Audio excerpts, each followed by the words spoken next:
1 minute before we open the meeting. Well, it's 7 o'clock. I'm going to call the meeting of Middleton Plan Commission for Tuesday, February 23, 2021 to order.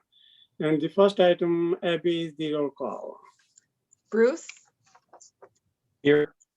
Murray, Here. Paulson, Here. Ramsey, Here. Schaefer, Here. and Brar is present. Slavish is absent this evening. Yes, and he did say that he would not be able to make it. So, all right. Well, the first item is the approval of the minutes. There wasn't a whole lot there. Move approval. Second. Okay, we got a motion and a second. That Schaefer and Murray is what I heard. No, no, it was, I John wasn't there, Schaefer. so I didn't move on it. It was me. Yes, Oh, Kurt, sorry, Paulson. I'm trying to figure out what Schaefer's eating though. It looks good. there are these little seaweed things, you know? Oh, Sorry. Okay, I'll any click my questions or vote video. comments? Otherwise, all those in favor of the motion for approving the minutes say aye. aye. Anyone opposed? All right, unanimous. Okay, so the next item, agenda item is pretty simple. And set a public hearing date for conditional use permit for Moca Coffee Edition at Triton Auto Spa, Middleton, 3517 Tribeca Drive. So is there anybody who's going to say something? Otherwise, recommendation is to set the public hearing on March 23rd at 7:10 p.m. Okay, well, I make that motion and then we can have a second and we can have a discussion. I'll second it. Okay, so, yeah, anybody wants to add something more, Abby or Mark or anyone else? It looks pretty good, what I have seen so far.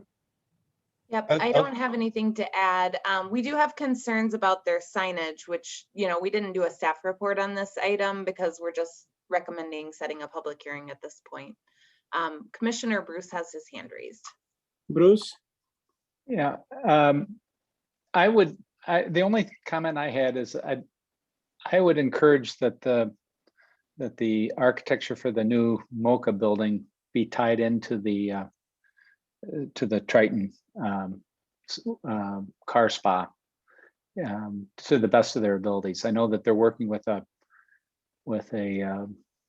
kind of a given format, but I think in terms of materials and colors, I think there's some flexibility there. So they have two different architects. So okay, well, thank you for noticing that, Randy. So if the Triton folks are listening or Moca folks are there, so you heard it. So you can take care of that part for the public hearing, I would imagine, right? Well, I might offer a slightly different vision that you might want to separate the coffee from the car thing. So when people are there, they actually see and identify that there's a separate little coffee store and therefore it has some identity to its own. So while I understand the wanting to meld the architecture, I think it's still important for Moca to sort of keep a presence of who they are, separate from the car spa. And they can do that by having different colors. So, well I think complementary architecture, not similar architecture necessarily, complementary. Mayor Terrence Wall has his hand raised and he's the applicant for this item. Terrence Wall is the applicant for this? Yes. Okay, all right, Terrence, you're up. I was just going to mention, thank you, that Moca has a very distinctive brand architecture and brand colors. So they don't want to look like a car wash. They want to look like Moca, which they use this color and this building design for all of their different facilities. Thank you. Thank you for the moment. Okay, I think, yes. Mark and Abby, I have a zoning question. This is for conditional use permit, right? Would it would the building come before us for design review as well as part of the conditional use process? Or we don't normally do design review on a by right building, or do we? It's an SIP modification for Okay. design review, and they've already applied for that. That was what flagged up for us when we reviewed that and saw what exactly was being proposed. We realized that they also needed a conditional use. Okay, so the design review will be at a different stage. It'll be on, we'll post it on the same date, March 23rd. Randy? Yeah, no, Yeah. Kurt, you are done, right? Okay, Randy? Yep, thank you. I just wanted to point out that the photograph that was presented for the Moca store that was in the application packet was a modified Moca design. That one there, showing some materials and colors that were complementary to the adjacent development. So it is doable. I understand other commissioners' comments that perhaps we want the building to stand out, and I can't disagree that we need to function well, but I think the building should look like they go together in some fashion. Don't disagree at all. Mark, you have a comment? Yeah, I just Randy, you are want- done? Yeah, I am done. Okay, I just Mark? wanted to point out that the agenda item is to set the hearing. It isn't for design review discussion. So I just wanted to caution the body that really the item before you is, as noticed, is to set the hearing. I'm a little uncomfortable with too much discussion that for something that isn't directly noticed, but I'm being, I guess, maybe a bit of a stickler, but I just wanted to point that out. Okay, any other question, quick question or comments? Otherwise, the motion is to set the public hearing for March 23rd at 7:10 p.m. So all those in favor of the motion say aye. I Anyone opposed?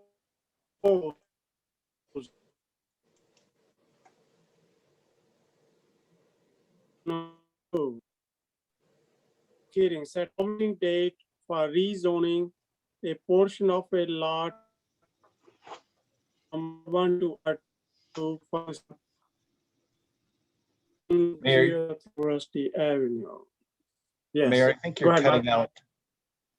Anybody else having problems hearing the Yeah. mayor? On that yes. one, he was Oh. cutting out. Yeah. Okay, so how about now? Is that better? That's better, yes. Yes.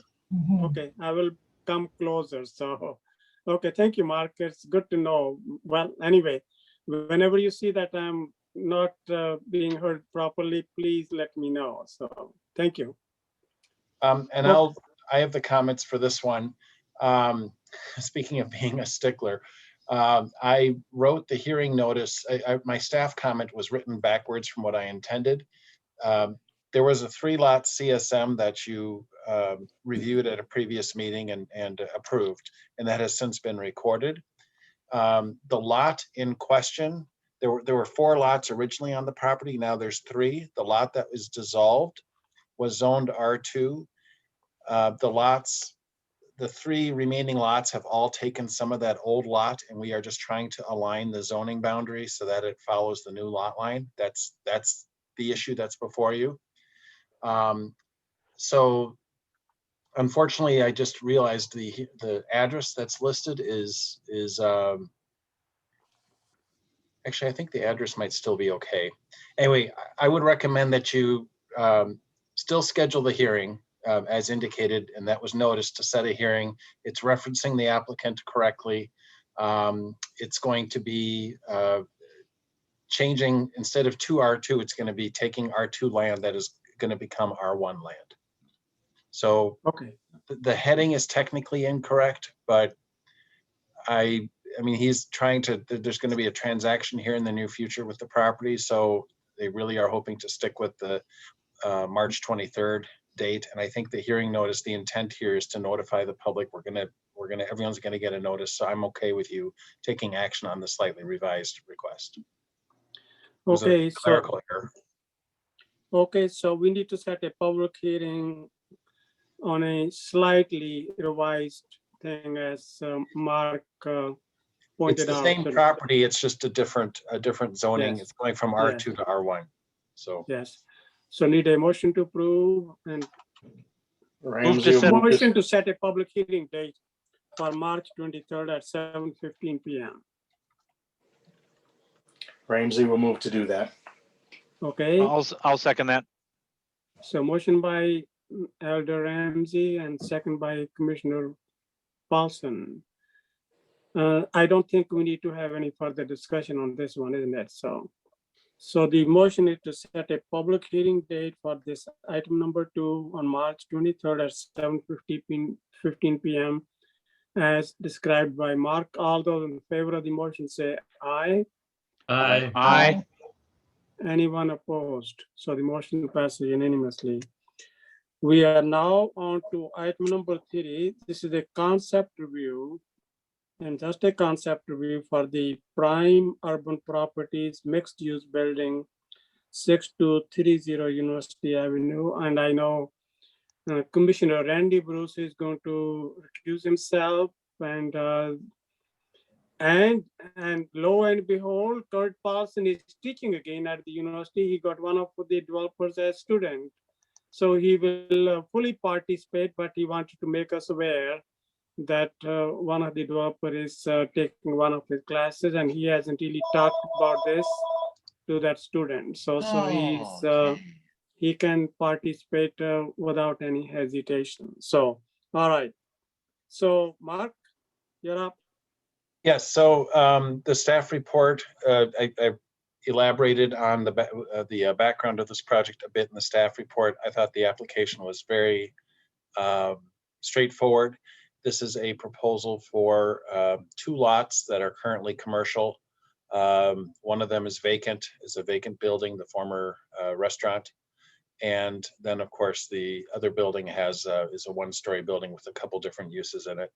And we are received this proposal from Prime Urban Properties to construct a 81-unit mixed-use building, so primarily residential, but then with retaining some commercial space on the ground, on the ground level.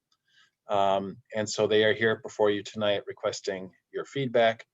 They are planning to seek assistance from the city or through the to bury the power lines in front of the property.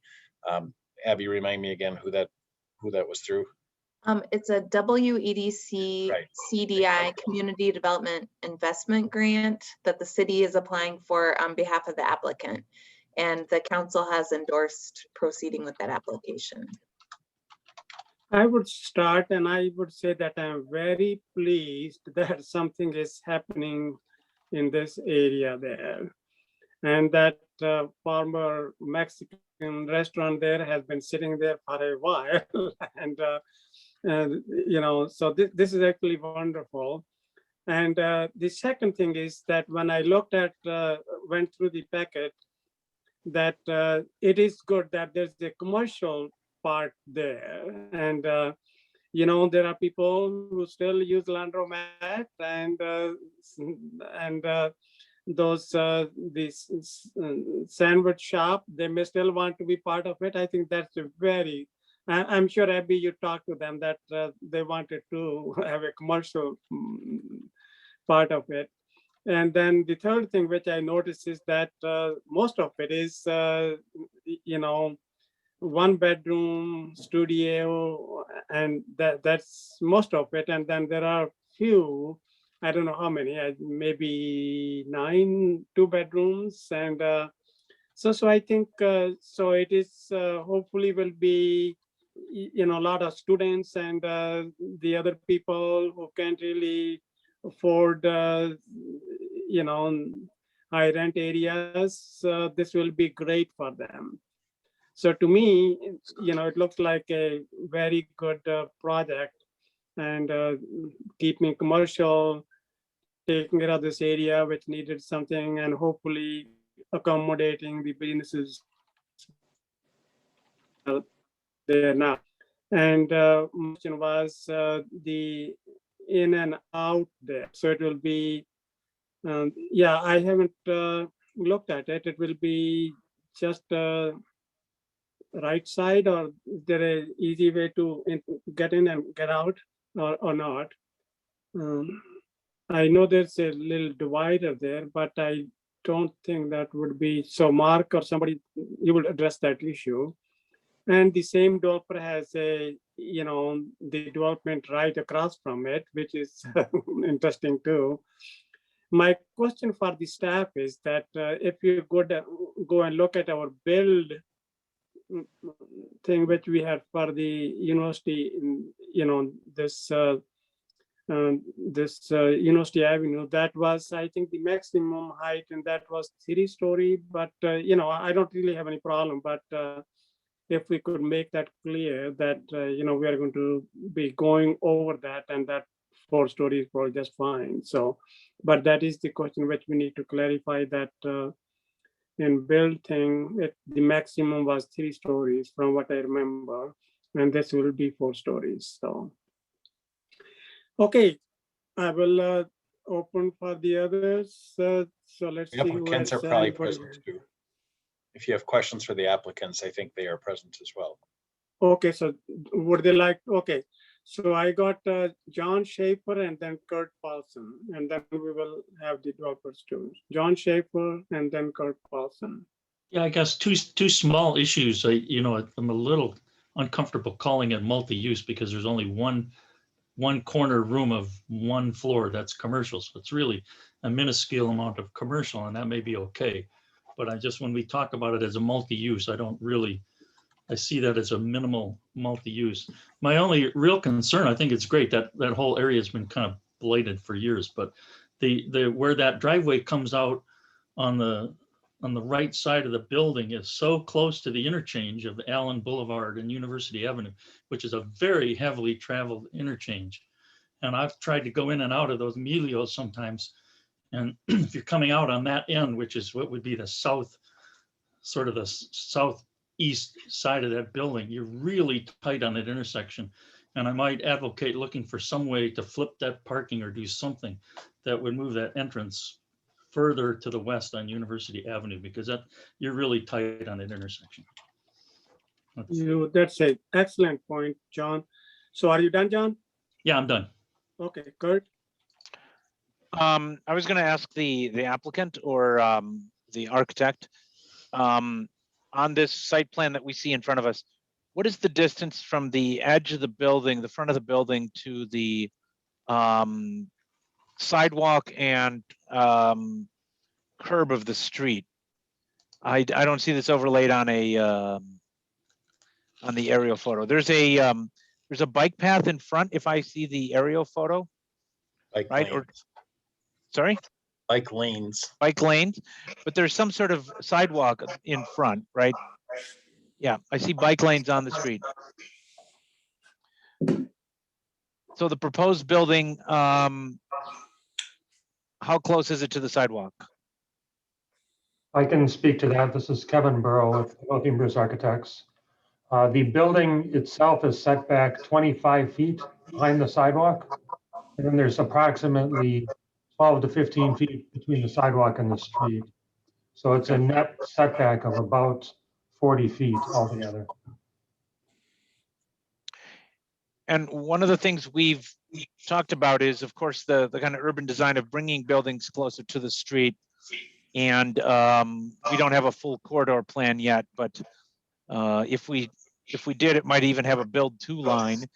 And what I don't know is what would be the build to line we might want on that street normally. I don't know if that's set back too much or not enough. There's a right-of-way issue here, Kurt. I think the right-of-way is wider than the sidewalk.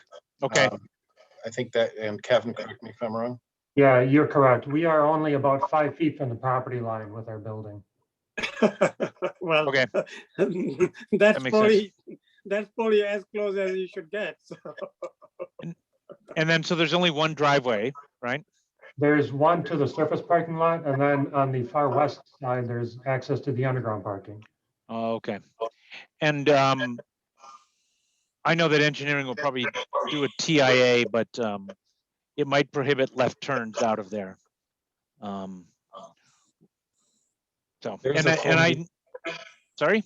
I'm sorry, there's a full median break. I would just point that out. Yeah. And there's no median in this area. It's open.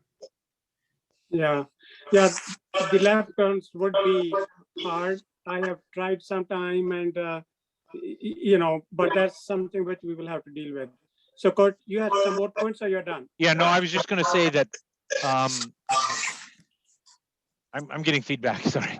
I know that they have the development across the street in Madison, and that's looking pretty good. It'll look nice in comparison with this one. I was just going to ask the architect if some of the color schemes, what they're proposing, and if it would be similar to what's across the street by the same company. We have not resolved the exact exterior colors and materials yet, but we will be complementary to the building across the street as part of this development. It'll be a contemporary design, similar, but we have yet to work out those details with the development. I'm sure that you will try to make it better than the other one, won't you? We always This improve on our projects, yes. Yes, absolutely. I think that would be the great way to go. Kurt, you're done? Yes. Okay, Jen Murray. Hi, thank you. Yeah, I think this is a great proposal for the site.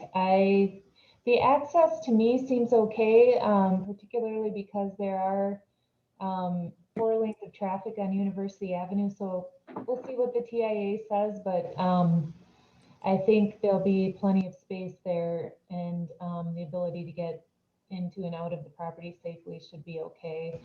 I also I was thinking about the distance of the building from the street and had a similar question to what Kurt was bringing up. So I guess, there's no way around, that right-of-way issue at this point, but it certainly would be nice to minimize that distance a little bit if there was anything possible to do that, but knowing that that isn't part of this application. And then what I wondered is if, I don't mind architecture. I think it's nice. I guess what I would encourage is just continue thinking about the variety of materials. And I see on your southwest elevation that there are, looks like at least 3 different materials indicated for facade type, and then sort of different heights relative to those materials. So I think that will be a nice way to sort of break up the look of the building. I like variety in some of the newer buildings and how they're designed, and that I think will fit in quite well along University Avenue. So I really like the design. I think I also like the addition of the commercial space. I think it will be used, and I think particularly depending on what type of commercial applicant you get in there, it should be an interesting concept for housing right with it. So I support the project the way it looks. Good luck. Thank you. Thank you. Okay, anybody else? Okay, I see Heather. Hi. Raising hand. Yep. Heather, that's yeah. with the project then. So Heather, I like it. Something that I really liked also, I know there was a concern about the driveway on the east side.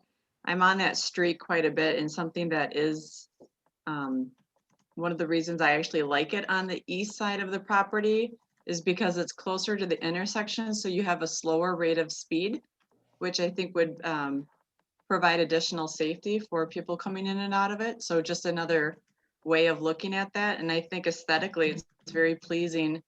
And, as you look at the different heights along University, you're also going to have, in the Hill Farms area, the large 3-phase project, which will definitely bring up a lot of height that isn't too far away. And, so in that sense, I think with the growth of Middleton and Madison, it fits in quite nicely, especially with the new property across the street. So kudos. good. Anyone else who wants to provide input at this time? I don't see any hands raised. Anyone else who wants to provide input? Yeah, I'm quite pleased like everyone else. And this is Middleton and they're going to make better than the one across from them. And okay, so do you need any more? This is just for the feedback. Do you need any more feedback or do you think you are happy now?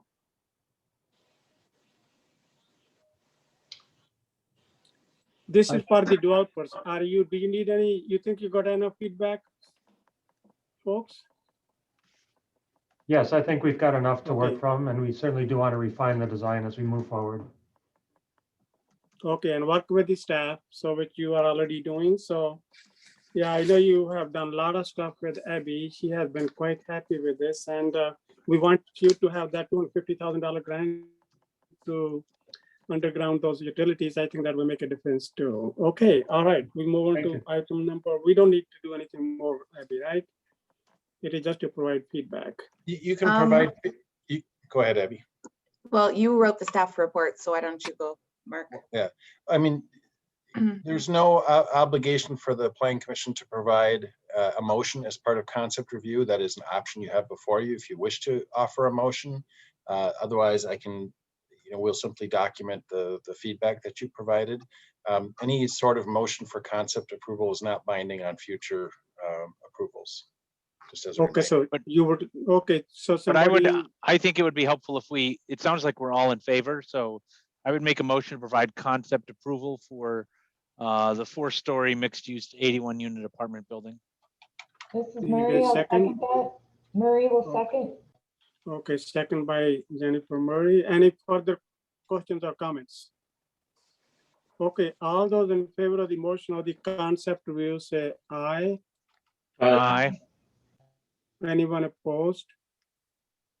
Okay, this is the concept review of item number 3. So, okay, we are on to item number 4, concept review. This is the Bruce Company mixed use redevelopment project, multiple parcels on Parliamentary Street, Donna Drive and Laurel Lane. So we're going to have a presentation here then, or what is the plan here, Abby?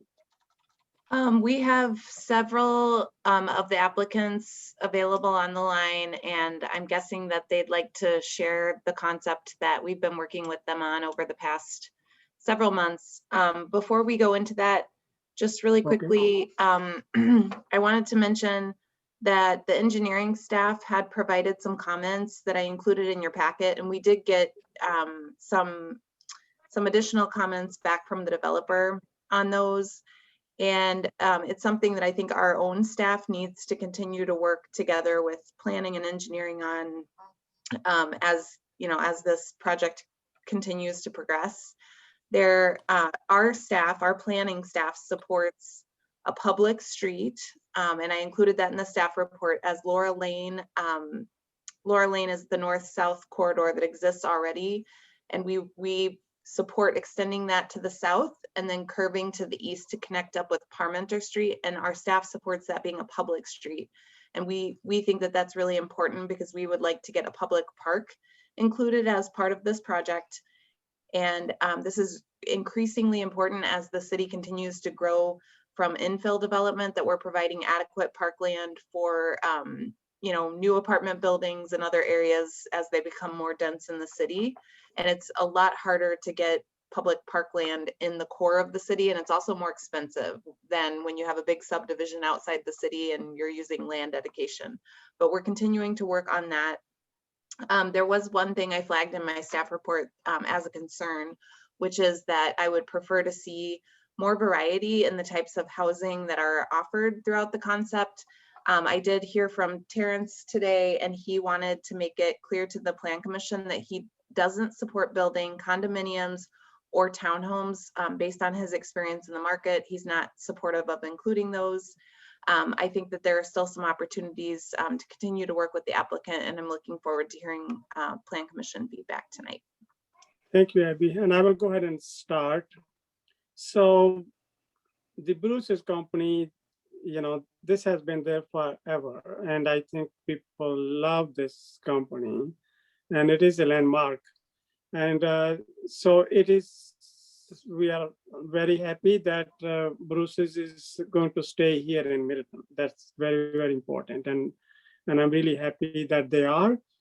And of course, they have the change in time. So they have a lot of land there. So they want to make the best use of it. And it is in our TIP 5 plan. And I know that, so what they're doing is, I think, is great. The third thing is that there's going to be 600 units, and it is very, very important, as Abby said, that we got to have a parkland there. We got to have a park. Having 600 units and close to 1,000 people, and I don't know how many children, I would imagine lots of them. So the park is absolutely essential. And so I think we will work with the Bruce's and the developer to make sure that we have a appropriate size park to keep all the residents from this very large development happy. And children are important to everyone, and not having the place to play it won't be that big that you can have a soccer field or some of those, but whatever we could have, having a green space is absolutely essential. So I think I like that. Number one, Bruce is staying there. Number two is that there will be parkland there, and there will be park there. And then we will go through these various phases here. And I did go through this, and I don't exactly understand the numbering system there, that how they are planned to be done. And they even are planning to have a bank there in the corner. And I think it looks, overall, it looks very good, but we have to look at the details. So do we want, Bruce's or Terrence or whoever, Seth do you want to go through the Nicholson. presentation? Seth from the Bruce Company is on the line. Okay, Seth, go ahead. Hi there. Well, thanks for the positive comments, Mr. Mayor and Abby. We appreciate the opportunity to showcase some of our interests. I think this has been a great collaboration, and our big focus is we want to continue to be a major part of the Middleton and continue to enhance the Middleton community. I'm Seth Nicholson, President and CEO of the Bruce Company, and I've spent my life, and I want to just go through a couple quick pictures, if you don't mind, of our history, and I'll tell you a little bit about my history, and then also how this is evolving from our past and hopefully our future. And that will be great. Yeah, go ahead. So, sure. Thank you. Okay, great. We got some slides here. So I've been with the Bruce Company for 30 plus years, and I'm also co-owner with Bliss Nicholson, who is my father, and he's been with the Bruce Company 50 plus years. So we've been a part of the organization for a long time. And a few of these pictures you'll see is we lived on the property for early stages of my father's profession and me, my childhood in this area. So just so familiar in Middleton community. So here's a old picture. Let me just, if you mind, move it. This is just a picture of our original storefront. So you'll see the brick and the windows, and realistically, the belt line was a gravel road at this point. And the big interest for Lee Bruce was, how do we have a community presence? Because back then it was really hard to market and really get your name out in the industry. So his big interest was, as a marketing opportunity, how about we start this store and have an area where people can come into, right? And start a correlation between not only our garden center, but also our landscape services. So this storefront right here, it's still in our boutique, just inside our first wall, our outer wall.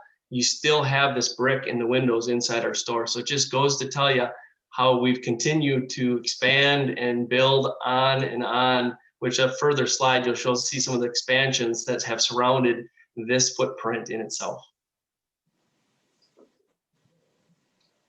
So originally, the Bruce Company stretched all the way back to Maury Airport, from Parmenter all the way to Maury Airport. And upon construction of the belt line, it went directly through and split our property in half. And that was a separation from our nursery and our growing operation to our retail operation.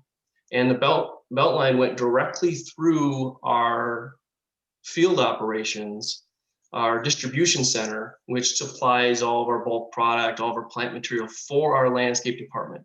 So this gives you a good idea on the visibility of what's changed. So all the traffic that went down Parmenter Street for years it really supported our store as more of a convenience store and a quick grab. I'm going to swing by and get flowers and roses on my way through. And 95% of that traffic got diverted in and around us. So when that bypass came through, it switched. Not only we had to discontinue some of our departments and services for our store because of it, just we didn't have the traffic we had, but we really had to reinvent ourselves and re-evolve into a destination garden center. So not only did we change some of the structure of our store and our customer experience, but also when the bypass went in, we had to redeploy that piece of the operation to Verona, and that's just outside of Verona on 69. And then the nursery, as you guys know, that's moved also, and that's evolved into development because of the challenges to access and bring material back and forth from that facility. So interestingly, on this picture, let me go back to that picture one more quick second. So this picture here up by the airport, the house and the farm that's on this picture, that's where I grew up. And my father, when he first worked with the Bruce Company, he ran the nursery, and I go-karted and dirt biked. Every once in a while, worked on the farm and helped out for sure, early stages, but it was a really a neat environment for us. But really, that's where I started in the organization. My father did, and been here ever since. But that's where we lived for early stages of our life, and through early stages of school. So here it gives you a quick perspective of all the phases in the development. So the initial, the black one right in the middle, that's the original one that you saw in the pictures. Now, it's probably half the size, if not a quarter the size of what was in the original, but we expanded back further and have done continuous tapers and re-roofing to try to eliminate the majority of our leaks. But if any of you have been in the Bruce Company, we do have stacks of ceiling tiles that we continuously rotate out because we have so many leaks in our building. The HVAC units have been pieced together and added on, and that's a continued cost to replenish and replace to try to keep the environment effective with all the added enhancements. On the far upper left, there's the office space, not only the black there on the upper left, but also just to the east of that is a part of the office also. So this is just gives you a quick glance of where we've started, where we expanded, and how we've continued. And we still have, when we go to do some rearrangement, there still is some of the same structure behind the walls, and we always get some random surprises when we try to do any rearrangement. But it's always a work in progress, and it's absolutely needed as a part of our customer experience that we want to continue for another 50+ years. So this is a newer picture of some of the same overhead, but gives you a perspective of everything behind with the belt line. Now the interesting thing with that earlier picture, you saw that there was no Clausen's, there was no Clausen's Bakery, there was no Culver's, there was no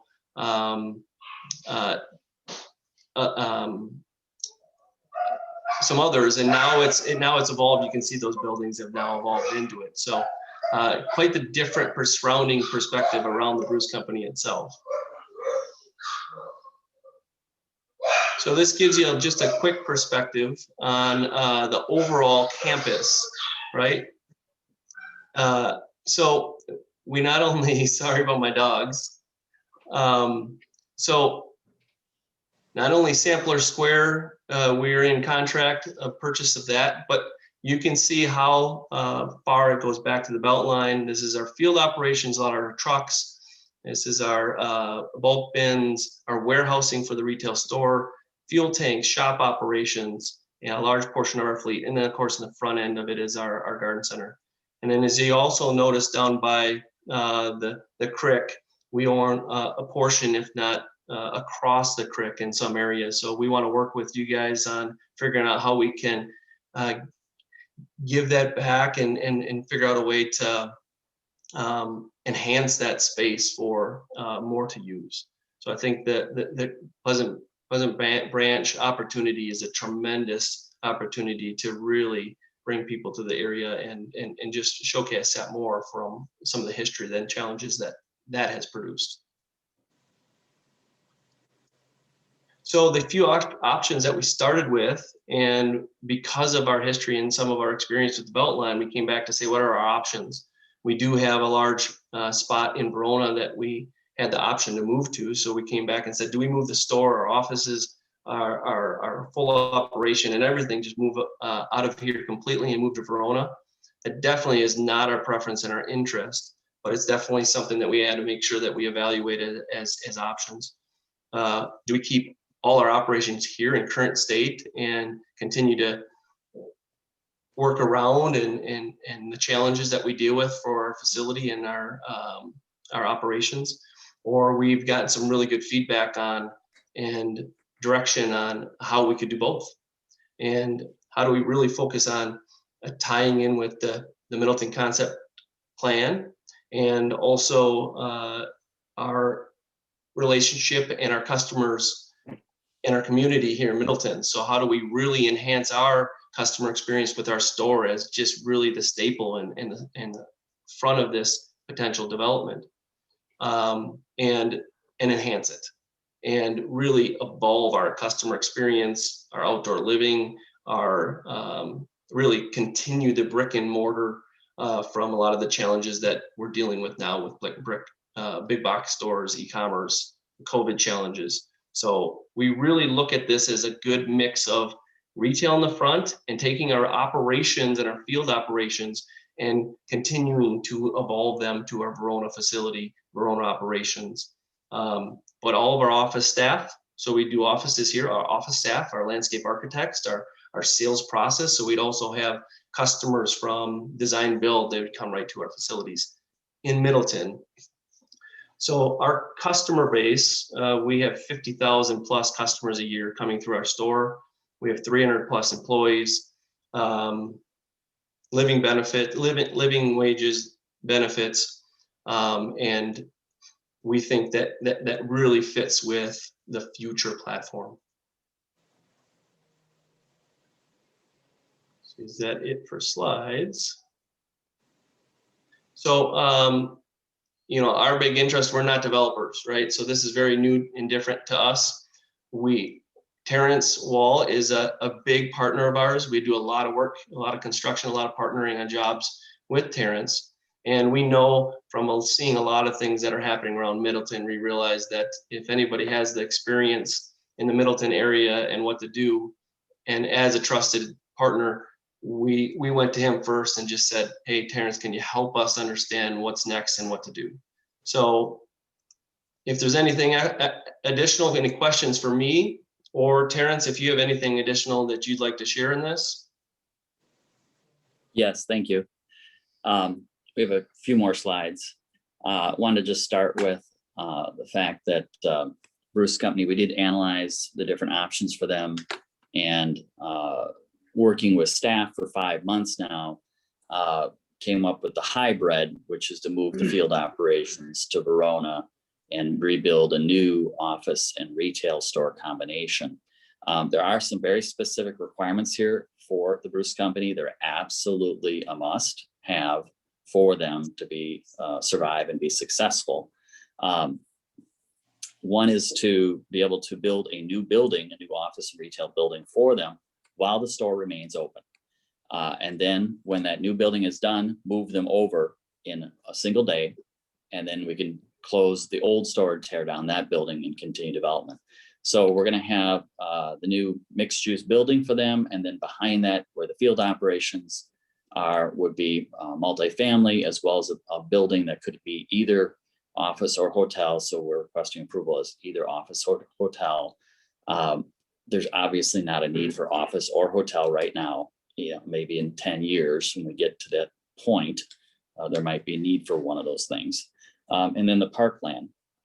Next slide. This is a close-up of the proposal.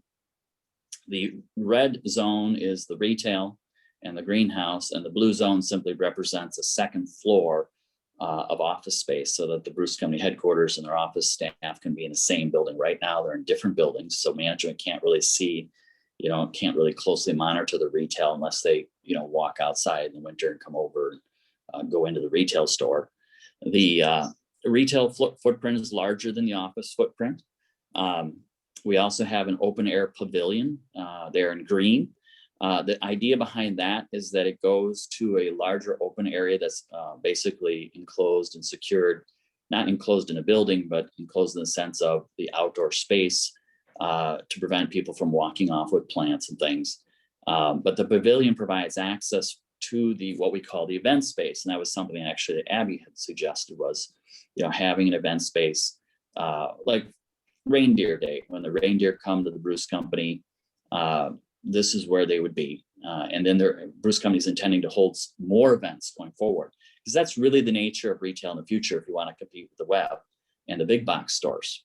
So there'd be that outdoor pavilion to bring people back into that outdoor space, and then the greenhouse. So once the new store and building are open and the retail is transferred over, the old building would be torn down, the pavilion would be built, and the greenhouses would be built. And you'll be able to walk between all of that internally to flow in there and be able to go into the greenhouse as a customer. Many people, as Seth has told us, go in there over lunch and just kind of walk around, especially in the wintertime. So it's a very nice facility, new architecture, a new brand image. It's going to be really exceptional. There's a loading dock on the lower part of the screen. We obviously have to have that also for them. Next slide.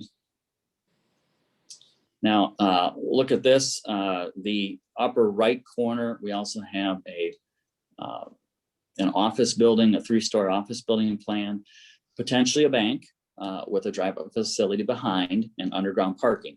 Want to reiterate that the Bruce Company retail and building would also have underground parking for employees. The parking there in front of the building, the surface parking, is absolutely critical to have that for their store operations. The driveway located there across from Culver's is the existing driveway, and they intend to and have the right to keep that in place.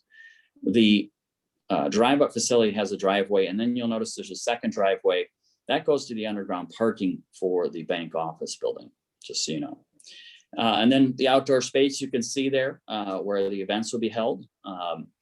That's enclosed by some apartment buildings, which we built one at a time. The street behind that is a private street. There'd be on-street parking. That, again, that's privately owned. It's not a public street there. Some more apartment buildings, and then Laurel Lane. We've designed, in working with staff, we had not planned on having a public street go through from Laurel Lane to Parmenter, but in working with staff and made adjustments and accommodated that request to create an extension of Laurel Lane through Parmenter as a public street. We would like to rename Laurel Lane, however. And then back, we have another apartment building and then an office or hotel, depending on market demand.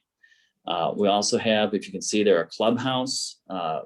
We have an area of land that we would dedicate to the city. That's the Conservancy in the creek.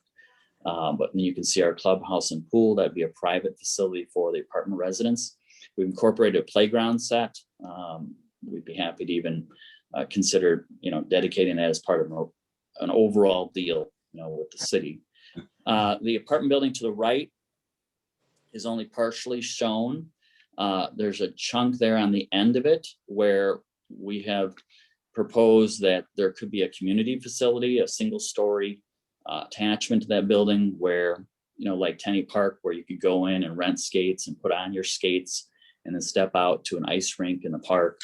I don't want to steal Abby's thunder, but Abby and city staff have been, and Vanderwall Associates did a terrific job on, showing us what the park could look like and the excitement of the park. So we adjusted the plans to incorporate and include the park that they proposed. I think it's a great idea. The Latitude graphic site and the Sampler Square site, the one that the park is on is Sampler Square. That property is now under contract by Bruce Company. So Bruce Company has contractual control of the Sampler Square property. They have met with, and I met with them with Latitude Graphics. Latitude Graphics is open to discussion, no promises, but open to discussion about possibly selling their property. The one big question would be the one longer term lease, which is the auto color lease there. The other leases in the building are shorter term and would expire within the next few years. But the longer term one really is going to need some help from the city to help find a place for auto color and use some tip to help them relocate. But Latitude Graphics is open to discussing a possible sale there because the park would extend over their property and then there'd be branch out to Parmenter Street. Then there could be a bridge. It's not really highlighted here, but if you look on Laurel Lane, we've got a green stripe there. It's just to indicate that we have a plan for a bike path, a wider path for bikes and pedestrians that could potentially go to a bridge over the creek to the Conservancy, provide access there. So the overall development, I think, is extremely exciting. It's an incredible development. It's going to take at least 10 to 12 years to develop. And yes, we do have about 600 units planned here, but we'd only do one building every 2 years. So about 100 units every 2 years. So it's average of 50 units a year.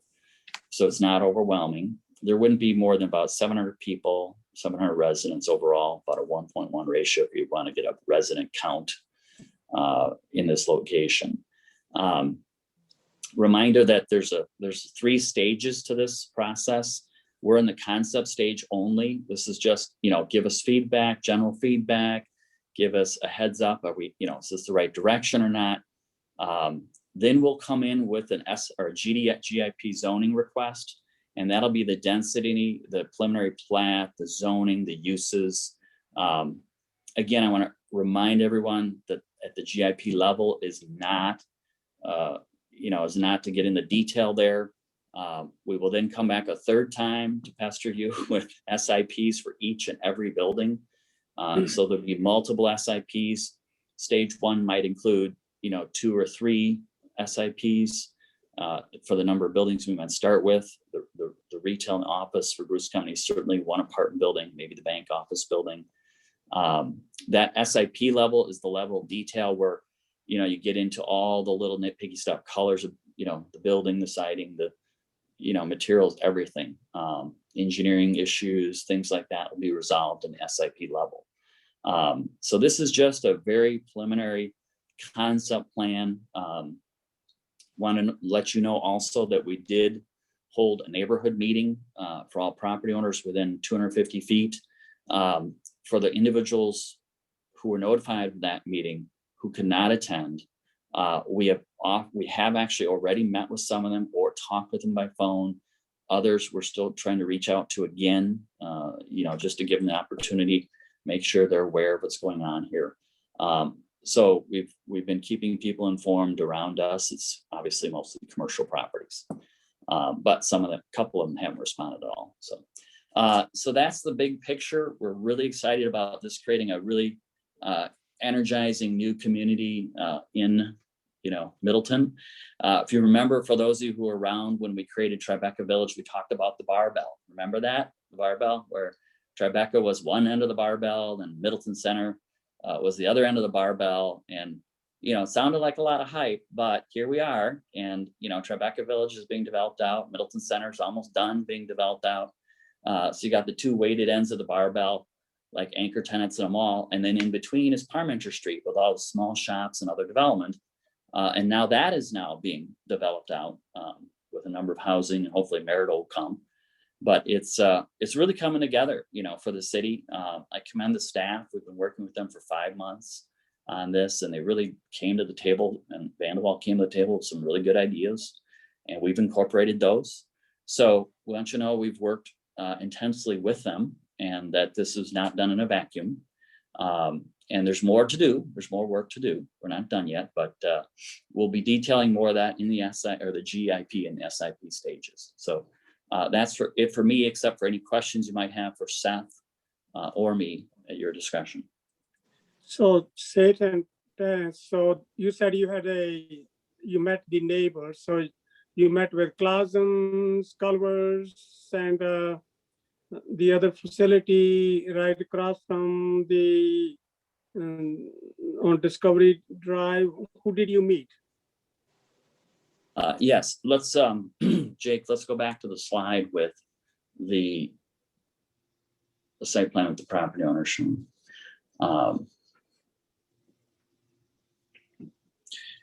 So the one you had there. Okay, so we met with Latitude Graphics. Sampler Square, as I said, is already under contract, so Bruce Company's been meeting with them. Middleton Machining, Bruce Company did a swap with them to get some property on this side of Donna Drive, and then Middleton Machining took some property that Bruce Company had on the other side. That was Jefferson Fire, Terrence. Excuse me, Jefferson Fire, thank you. So we've worked with them to consolidate land here in the Bruce Company site. We haven't been able to get hold of the Jensens, even though they happen to be the neighbors of my parents, but we have not been able to get hold of them in spite of repeated calls and phone and mail. And then we've had other people, we've actually, Bruce Company, and I say we, it's the corporate we. Bruce Company's had conversations with Culvers and others adjacent. We even notified people across the creek. I should say property owners across the creek.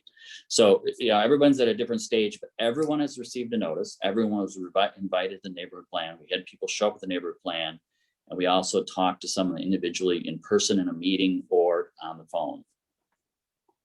So how about the people on the east side of the Parmenter, that Food Concepts and all of that, those people? Because this is going to be right across from them. They were notified. Yeah, yes, yes, those were notified also. Yes. We haven't heard back from them though. Okay. Anyway, you are following the process to make sure that all the people within the specified area are informed and have a public meeting, because that is very important that if you do it upfront and let them know what's happening, then people are more likely to cooperate rather than raise any objections. And also, if they have any questions, they can be answered upfront, so things go much smoother. And that's great that you're doing it, Seth. So. Yeah, we have a scheduled meeting or a planned meeting with Middleton Machining and TCS. So both of those are coming soon. I've talked to both of them briefly. We just have to schedule that. So that's in connection. And then Jensen's, they're a big customer of ours, and we have a good relationship with them. I think it's just a timing thing of connecting with them. So we're making good progress on it. I appreciate that. Excellent. Okay, so first the commissioners, the plan commissioners, and then I know Susan West, you have a hand raised. So first, is there any questions or comments from the plan commission? John Schaefer. Well, there's both question and comment, I guess. First, let's start with the comments. I think I've lived in Middleton for 33 years, and I've shot at Bruce Company for 33 years. So I think that in a general sense, the concept is great, and I support it strongly, because most of that area is just sort of, parking lots and kind of scrubbery. And I think that what you're planning is really, really good. My one and only concern is that I'm chair of the Parks and Recreation Forestry Commission, is about the corridor with the creek. And when I looked at this, the first thing that hit me in the head was your building D. And I would love for the city to engage with you and you to engage with the city. We're doing anything we can to sort of protect and preserve for parkland or for city land what's along the river. To me, if that building D doesn't quite belong, I also question a 4-story building, probably with underground parking sitting 20 feet or 30 feet off of a wall of the thing that came down in the last flood. And you know, part of you mentioned even a swapping spaces, but personally, I think that we fight for park space. We get fees from developers for money and we don't get space. And so we're running out of park space, and with 700 and 800 people in here, I think it's critical.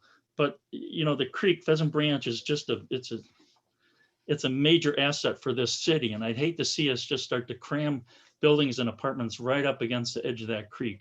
And to me, if you took everything from where Laura Lane turns and to the south of that towards the creek, if you could somehow, the city could take some ownership of that and turn it into more parkland. Everything north of that, it looks beautiful to me, and I support it 100%. But I need to get my voice in there that I think we desperately need to preserve some of this land. That's all said. Thank you, John. Okay, so we will have a Kurt Paulson, then Jen Murray, and then Randy Bruce in that order. Actually, Jen had her hand raised before me, so I'll let her go first. She did? Okay, all right. So okay, Jennifer. Yeah, wow, this is a very, very large concept plan. Very exciting. I agree in terms of the support for the concept. I think, you know, there's a lot of housing here, and thinking about what our goals are for Middleton, it aligns with that. I also really like the redevelopment of Bruce Company in terms of how it's situated on the site in its original location, facing Parmenter, and you know, the different components of sort of this discussion on public and private space within this plan. I think those are very, very strong elements. And you know, it's not so straightforward, which is great, because that's how space is, kind of, you know, sometimes a lot of our private spaces that we consider to be spaces we love are privately owned, and we don't even realize it these days. So some of the components of the site plan that are a little confusing to me are the discussion about Laura Lane and sort of why it ends where it does, and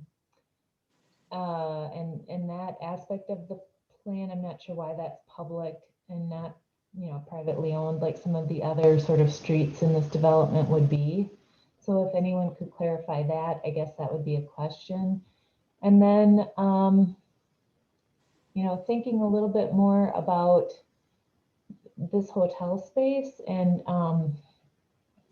I think it's, you know, I'm kind of thinking a little bit in terms of what John was saying, and the building to the south, building D. I don't disagree with John. I also don't know if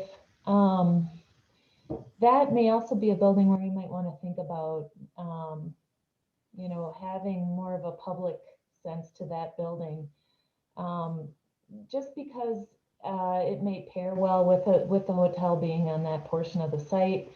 There might be some components that you could share between the two buildings, and it might make more sense. I'm not necessarily opposed to having something closer to the creek like that, as long as it's well constructed and things like that. So I think it's a great effort, and we'll see how it moves forward. Are you done, Jennifer? Jenny, you're done. Okay, all right. So Kurt and then Randy. So first, just to echo everyone else's comments, Bruce Company, you know, like everybody else in Middleton, that's our go-to place. And glad to see that they're going to be remaining here, and really exciting opportunity to take again, a parcel that's pretty underutilized right now in a heavily urbanized corridor, and do something new and interesting with it. So I applaud the development team for the concepts.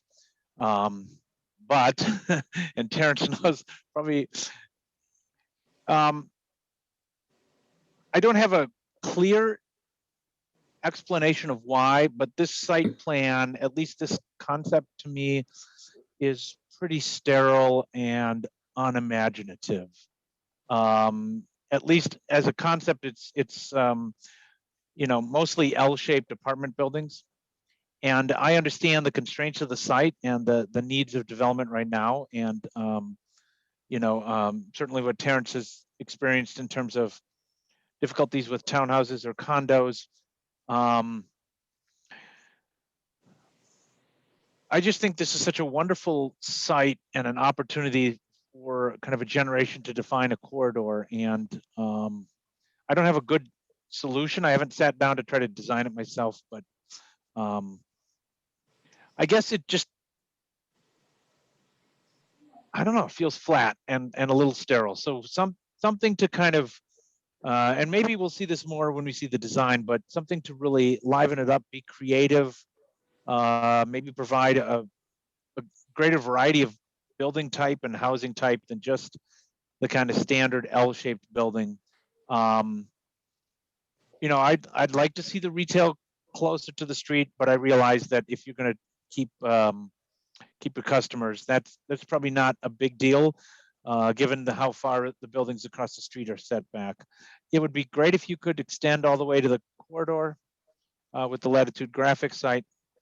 And I guess the only other question is Abby, if I recall, this is on the comprehensive plan. This is shown for urban mixed use, right? So it's not primarily having to be retail or industrial or employment. So this is an interesting concept.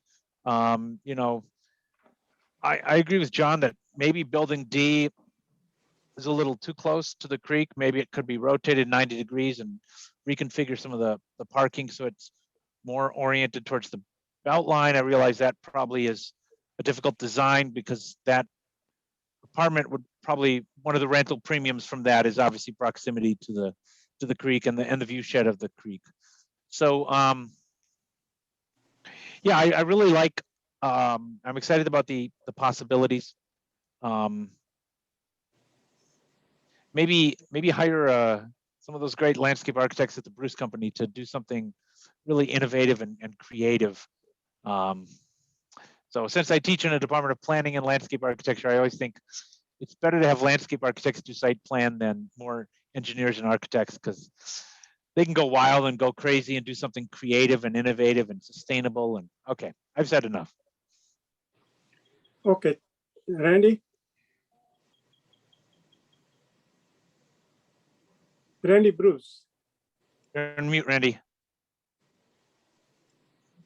Sorry about that. I want to just reiterate how exciting it is to see this property get redeveloped, and to have Bruce Company stay on the site is, I think, is really key. There's a lot of opportunities for it. I am very encouraged to see this move forward. I have a couple of comments which other people have already mentioned that I just think is important. I think it is important for Laura Lane to remain public as it turns into a east-west leg and connects to Parmenter Street. And the more that can look like and function as a public street, not a parking lot, I think is important. You'll want to get public back to the site, and they need to feel like it's connected to Parmenter Street. When I was out on the site today, I was just struck by what visibility the back of that property has to the belt line. And, I think obviously not now, Terrence, but certainly as time goes on, those properties are be quite valuable for office or hotel use. And I think there'll be premium spots. Maybe someone else can, I've got a question regarding the Latitude graphics site and whether or not there's a plan to expand the park across part of that Latitude graphics site. Abby, could you answer that? Yep. Well, the city is interested in pursuing the Latitude graphics site for parkland. Particularly, we would like to acquire additional parkland along the creek corridor, as John mentioned. And the good thing about the park is that it doesn't need to be constructed right away. The Bruce Company project is phased over many years, and this park will serve the Bruce Company redevelopment. It'll also serve the 400 units of housing that are already either open or under construction on Lisa Lane, further to the north. But there is an opportunity there, I think, with the Latitude graphics site. And, you know, there are several tenants in the building, but I think that most of them would probably be able to stay and you know, live out the rest of their leases. But the one that Terrence mentioned, we would need to work with to find a suitable location for them. But I think it's a great opportunity. We have very little waterfront public land in the city, and our public lands director has been really supportive. He's been working with the applicants every step of the way, and I think we've got a really good concept there.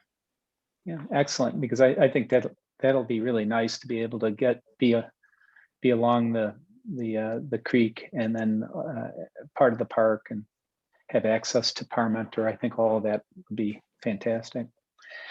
A couple of other items. I just wanted to, as this moves forward, it'd be interesting to see some ideas either from the developer, from staff,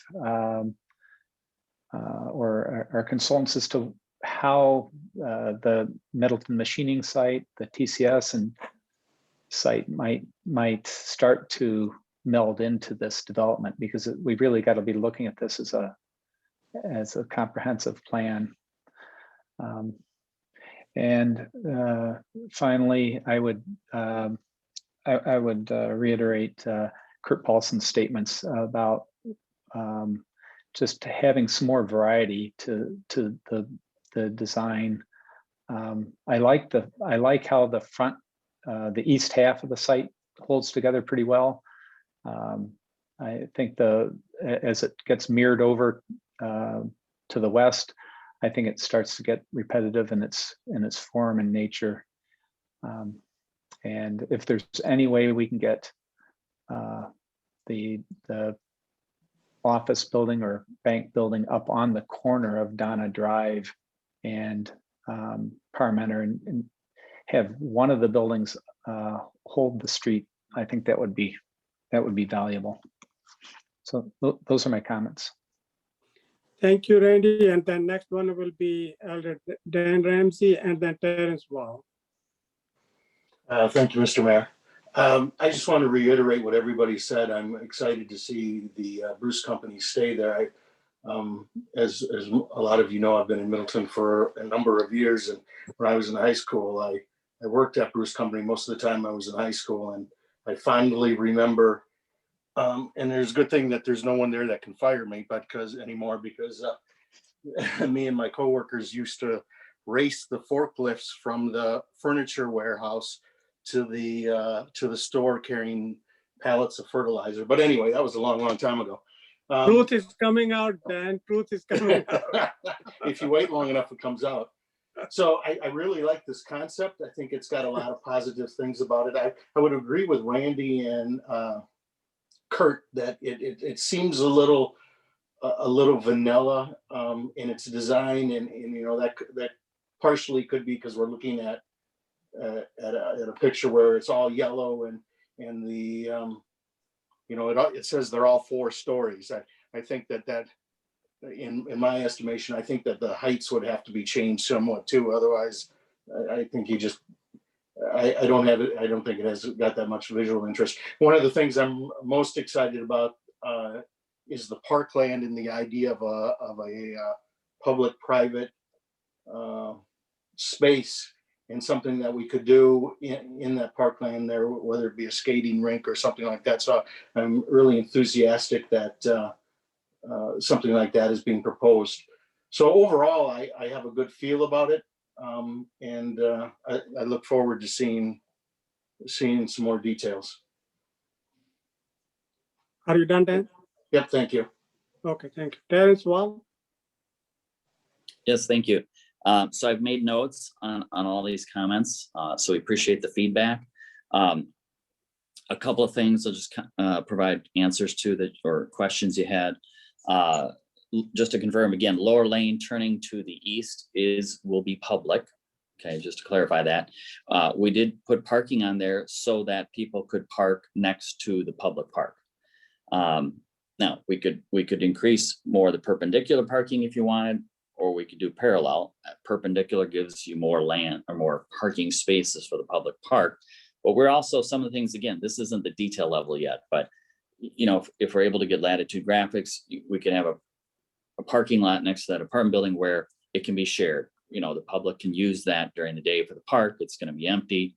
You know, at night, there might be a few cars in there for the apartment building. But we'd also looked at possibly at the end of that building, maybe some kind of restaurant or something to activate the street, as you guys had talked about, where it would be outdoor seating and you know, very, very interesting looking. I wish I had, it's not my place to show you some of the van de Waal drawings that we had seen, you know, very impressive. I think once you see their drawings to the park, it's incredible, impressive. And I think it'll help you visualize what's going on here. You got to remember though, in terms of the L-shaped building nature, the L-shaped buildings, there's a couple reasons for that. One is the shape of the blocks. You know, once you turn Laurel Lane to the east, it starts creating blocks, right? And then we have to put in a private street vertically there because of a fire lane. So remember, we have to provide under state fire codes, fire truck access to a very specific amount of frontage for each building. And there's no way around that except unfortunately having asphalt there. So this is why now all of a sudden you when you start to look at the blocks that are dictating the design, then you end up with you know, corner shaped buildings. The second reason is because it's Bruce Company. And the intent here is to do, you know, a really good job with the landscaping. And we wanted to have some enclosed spaces so they can do seasonal change out. So for example, let's say you're in the courtyard between building C3 and C4, those might be not current season plantings, you know, outdoor there. And then we bring the current season plantings over into the courtyard behind the Bruce Company retail store, you know, and then the next season comes, those are changed out and other plantings brought in. So we wanted to have some courtyards that we can enclose in order to, so those plants just will walk off. It's called shrinkage in the retail trade. And we got to be able to do that, but also really the blocks dictate this amount. I think we've done a good job. The architect here has done a terrific job. What you don't notice is what you don't see a sea of parking lots, right? Almost all the parking is underground. This is an incredible feat to accomplish. You know, normally you'd have a ton of surface parking on a development like this and less density. Again, we're following the city's comprehensive plan. Now, a question came up about the other property owners, Middleton Machining, TCS, Clausen's. We can put together, we can show you what, you know, what those, if we ever acquired those someday or if somebody else wanted to develop, we can show you how that could fit in. So we'll come back with our GIP with a plan for that. However, I do want to be on the record and caution, again, we don't own those properties. I say we, Bruce Company, does not own those properties. And, you know, there's a risk that we come up with a site plan that could really piss somebody off who's a property owner, you know, so, you know, we start meddling in somebody else's property. So we can do a concept plan, but we don't control those properties. There's also a dog park here, and I don't know if you can see it, some little tiny words, but there's a dog park along here in there. That courtyard space also acts as private parkland for the residents of these buildings. So the residents can go out into the private courtyards. In addition, you know, again, you're not seeing the vertical nature. Sure, they're 4-story buildings. But we're also intending to have some differential in the vertical nature, some kind of vertical component of the architecture on some of the buildings at key locations. But again, the idea here is that we also have to make this affordable. I don't know if you know, but lumber prices are up. We bid out a project. Last year we had a project and we bid out that same exact replica of a building, $850,000 more just for lumber this year. $850,000 for a 71 unit building, more for lumber. Steel is up, PVC is up, copper's up. So the construction costs have gone up. By having buildings that are roughly the same, that are the same structural nature, then we can literally save millions of dollars in bidding and construction, design costs, architecture costs, engineering costs, construction bidding, et cetera. It's a huge savings, and it's important in this environment, which frankly, I don't think is going to change in the next year or two. I think you're going to continue to see these material costs stay high. They may come down from their peak, but they're not going to be returning to what they were a year ago. So if you want housing that's roughly affordable for this missing middle, this isn't Section 42 housing, but we also have to be within the market, and saving millions of dollars is really, really important on a project like this. Yes, we can do some different colors, we can do some different vertical components, but we don't want to be changing and having a unique design for every single building. Okay. So I would say, that please don't go for perfection. We've made significant accommodation already to a lot of city staff input, which we feel is very good input, very good ideas. And we incorporate those. And unfortunately, you can't see that yet. They have, and they're gonna sometime propose and show you all that. And I think you'll get real excited about it, but you're not seeing that right now. So keep that in mind. This isn't done. This is only a concept review. It's not the details. Don't go for perfection. And we are making a lot of accommodation here already. There's a large investment being made in the Sampler Square property. If we require Latitude graphic, that takes a lot of capital. Bruce Company, just like any business, has a mortgage on this property.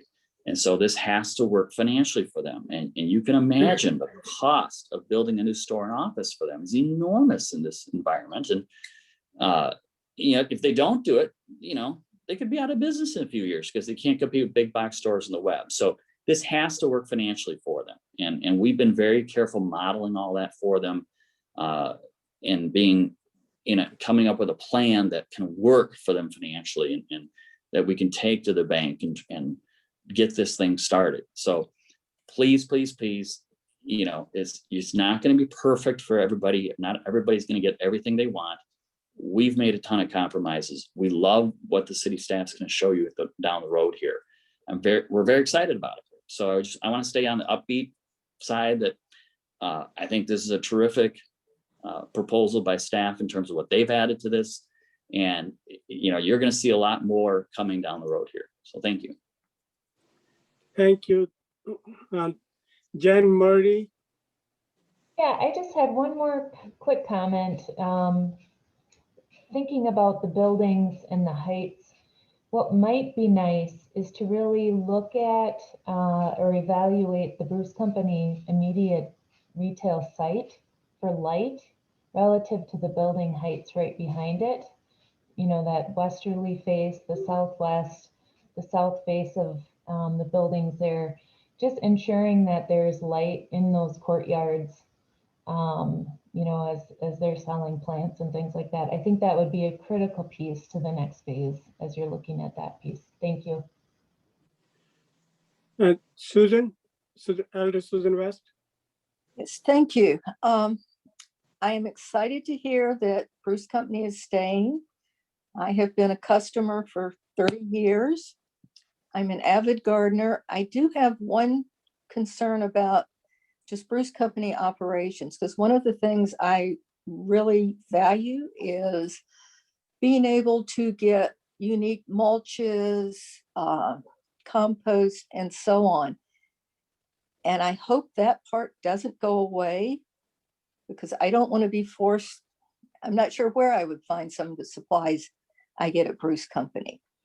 They're not certainly available at some of the big boxes. So I hope that will be incorporated. I also am unsure where all of the landscaping plants will be, because I see that as a very important part of Bruce Company. So, but in general, I am very happy they are staying. I just hope these other things will continue to be there. I want to echo John Schaefer's comments about the parkland. And I serve on both conservancy lands and the stormwater utility. So I have a lot of concern about the Pheasant Branch Creek going through there, maintaining the stability of that a gorgeous waterway there. And I really want to remind everybody, this is a corridor for water that's coming from the west side of Madison and the northwest part of the county. So it's also incredibly fragile. Keeping those stream banks stabilized, they do tend to move around, I think is critical. I would like to see that entire area parkland.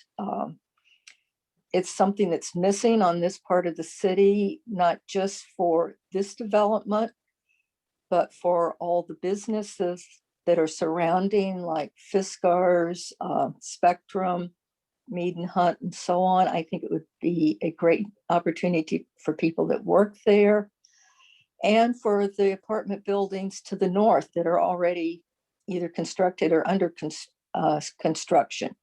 So I think it's really critical that we somehow work out a way to keep this as a good park area. And I've got to admit, I'm a little concerned. I understand Terrence's comments about the cost of the buildings, but we do need some variety there. So at least please get the outsides looking different and maybe a little bit of difference in height. And I think I will stop there, but I am really excited to know that Bruce will be staying in the area. I think that is very important. Thank you, Elder West. Anyone from the plan? Okay, Seth from the Bruce Company, and then Kurt Parson, and then Randy Bruce. Seth? Yes, I just want to respond quickly to the operational piece. Appreciate the feedback on everybody's comments of the shopping experiences. Majority of the bulk products and the big bins, that will be a challenge, and that will end up having to go elsewhere. But the interesting thing is our big plan, and a lot of the time when it comes to the bulk and loose product, we deliver a lot of that product already out of our Verona facility. Not only will we have accessibility and a larger selection out of our Verona facility, but the bulk products will be delivered, and we'll have a full selection of samples at our store for people to be able to look at, touch, feel, and see. At the same time, we will have still a large selection and majority of the same selection of our bagged products. And we'll actually may very well even increase those quantities in that selection of at least our most popular brands. So we really understand the value of our materials, and we're trying to get as creative as we can to fit within this plan without having big bulk bins, but still having the opportunity to really market and sell that product from a delivery standpoint or an alternative location of pickup. I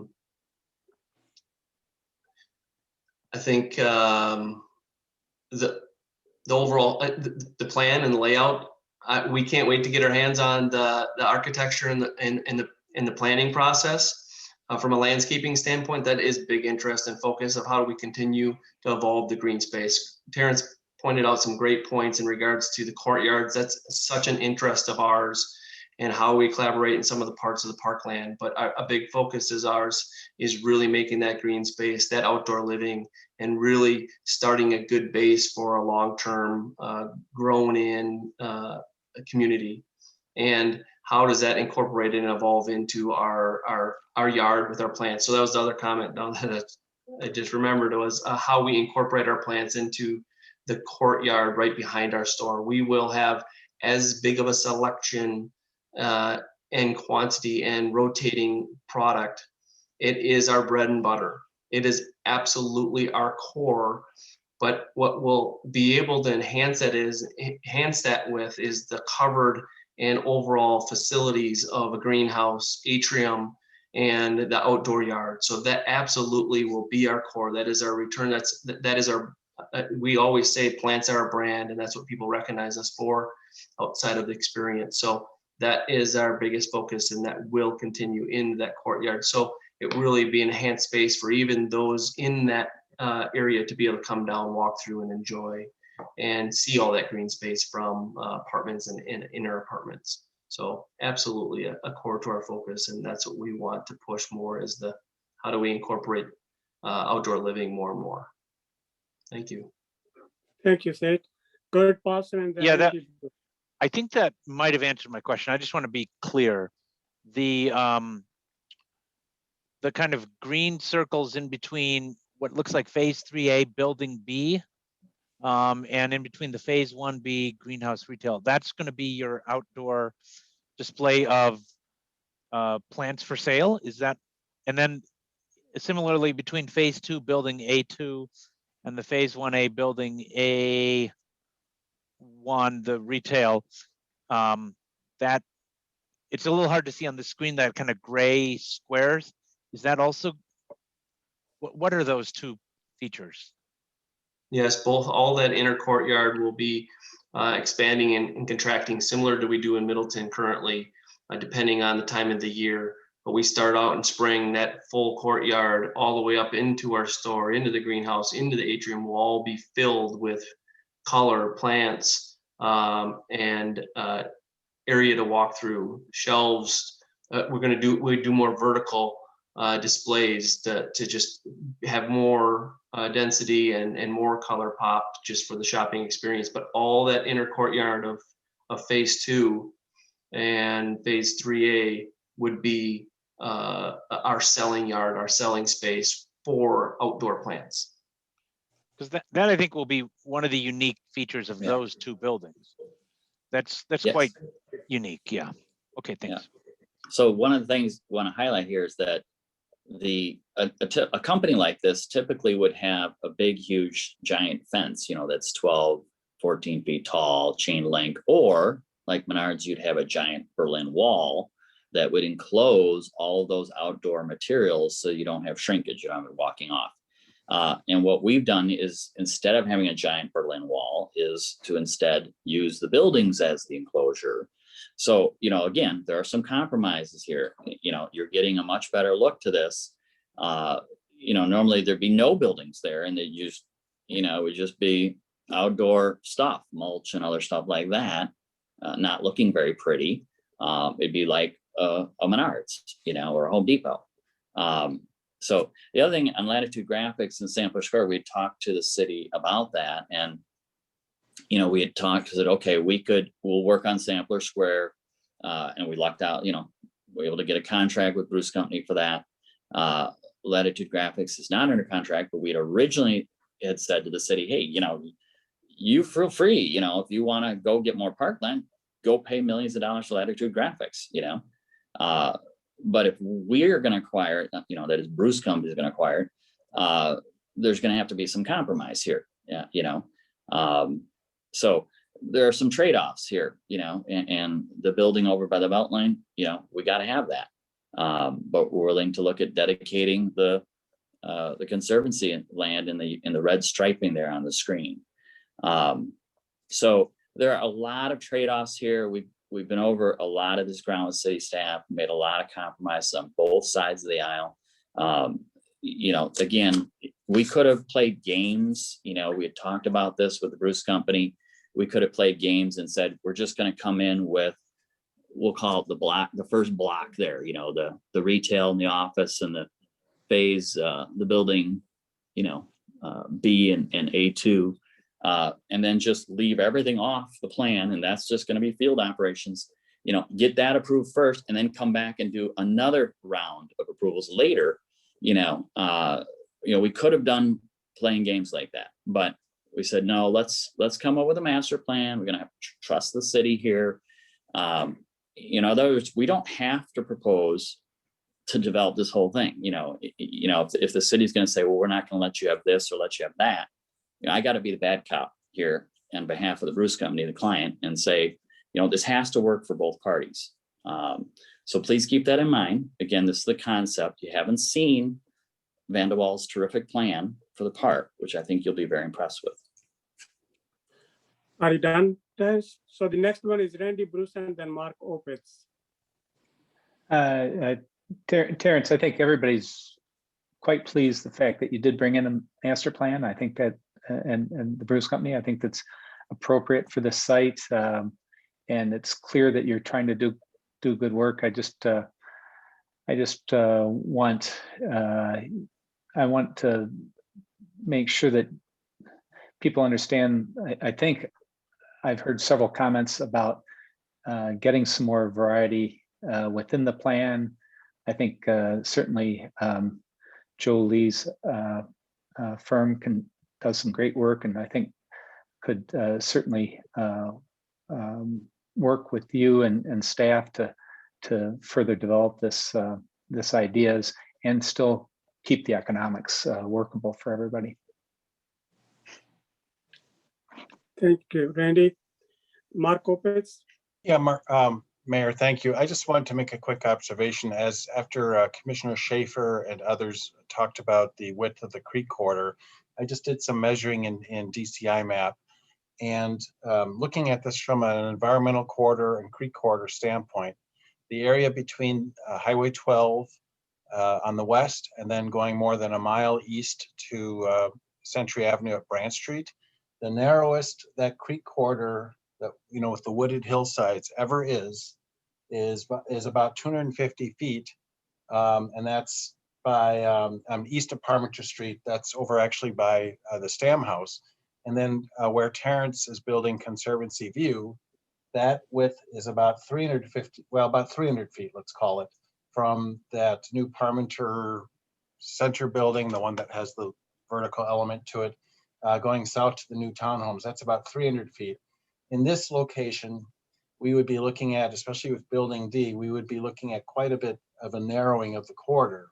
So I can see I think the comments are well-intentioned to have a greenway extending through the property.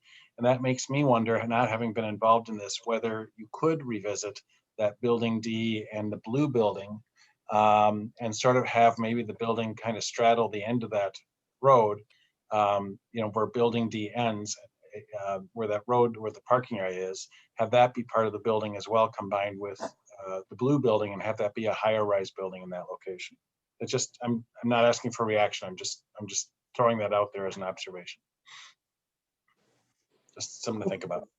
Okay, thank you, Mark. Anyone else from the Plan Commission? Anyone else from the Plan Commission? Yeah, I will just make 3 observations. Number one, I have been shopping at Bruce's for 38 years, and it is really great. They are staying here. And as we go along, we will work out more details. And I would just make one more comment. The area which is shaded along the creek in red, city is actually trying to help there because we are trying to fix the whole creek, and so if city didn't do it, so Bruce's would have to do it. So we are there to help out. And the last one is the park area. Like everyone else has talked about it, we do need park here. Any other comments from any of the commissioners? Otherwise, we need a motion to approve the concept and then refer it to PRFC, CLC, and Water Sources Management Commission.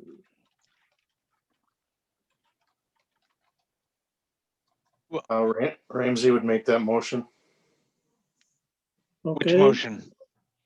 The concept to refer? The concept, approve the concept and refer to parks, conservancy lands, water resources.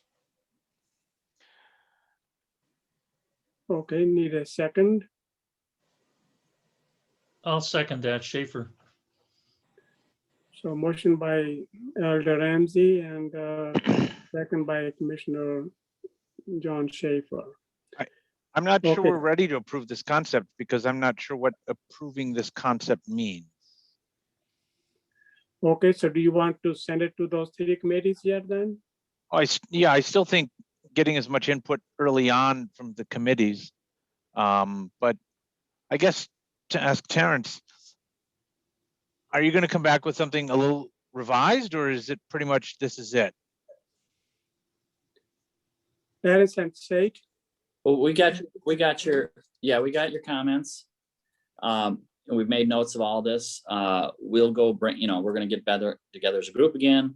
Go through those concepts and those questions and your feedback, and then see, what we can do.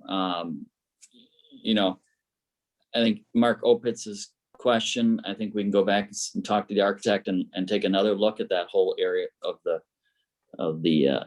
D2 and D1 and the office building. And just take another look at it and see what other ideas we can come up with there.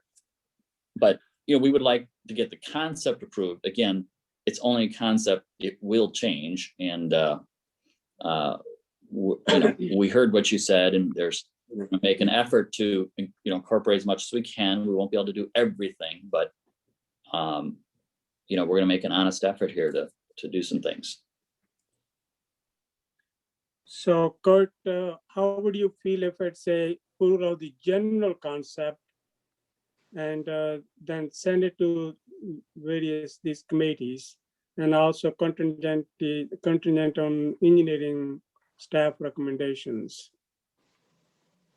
I don't know what the general concept means. I mean, the idea of the eastern part, sure. The large amount of housing I'm generally supportive of, but I feel like voting for the concept approval is saying that it's only going to be multifamily rental in these L-shaped buildings.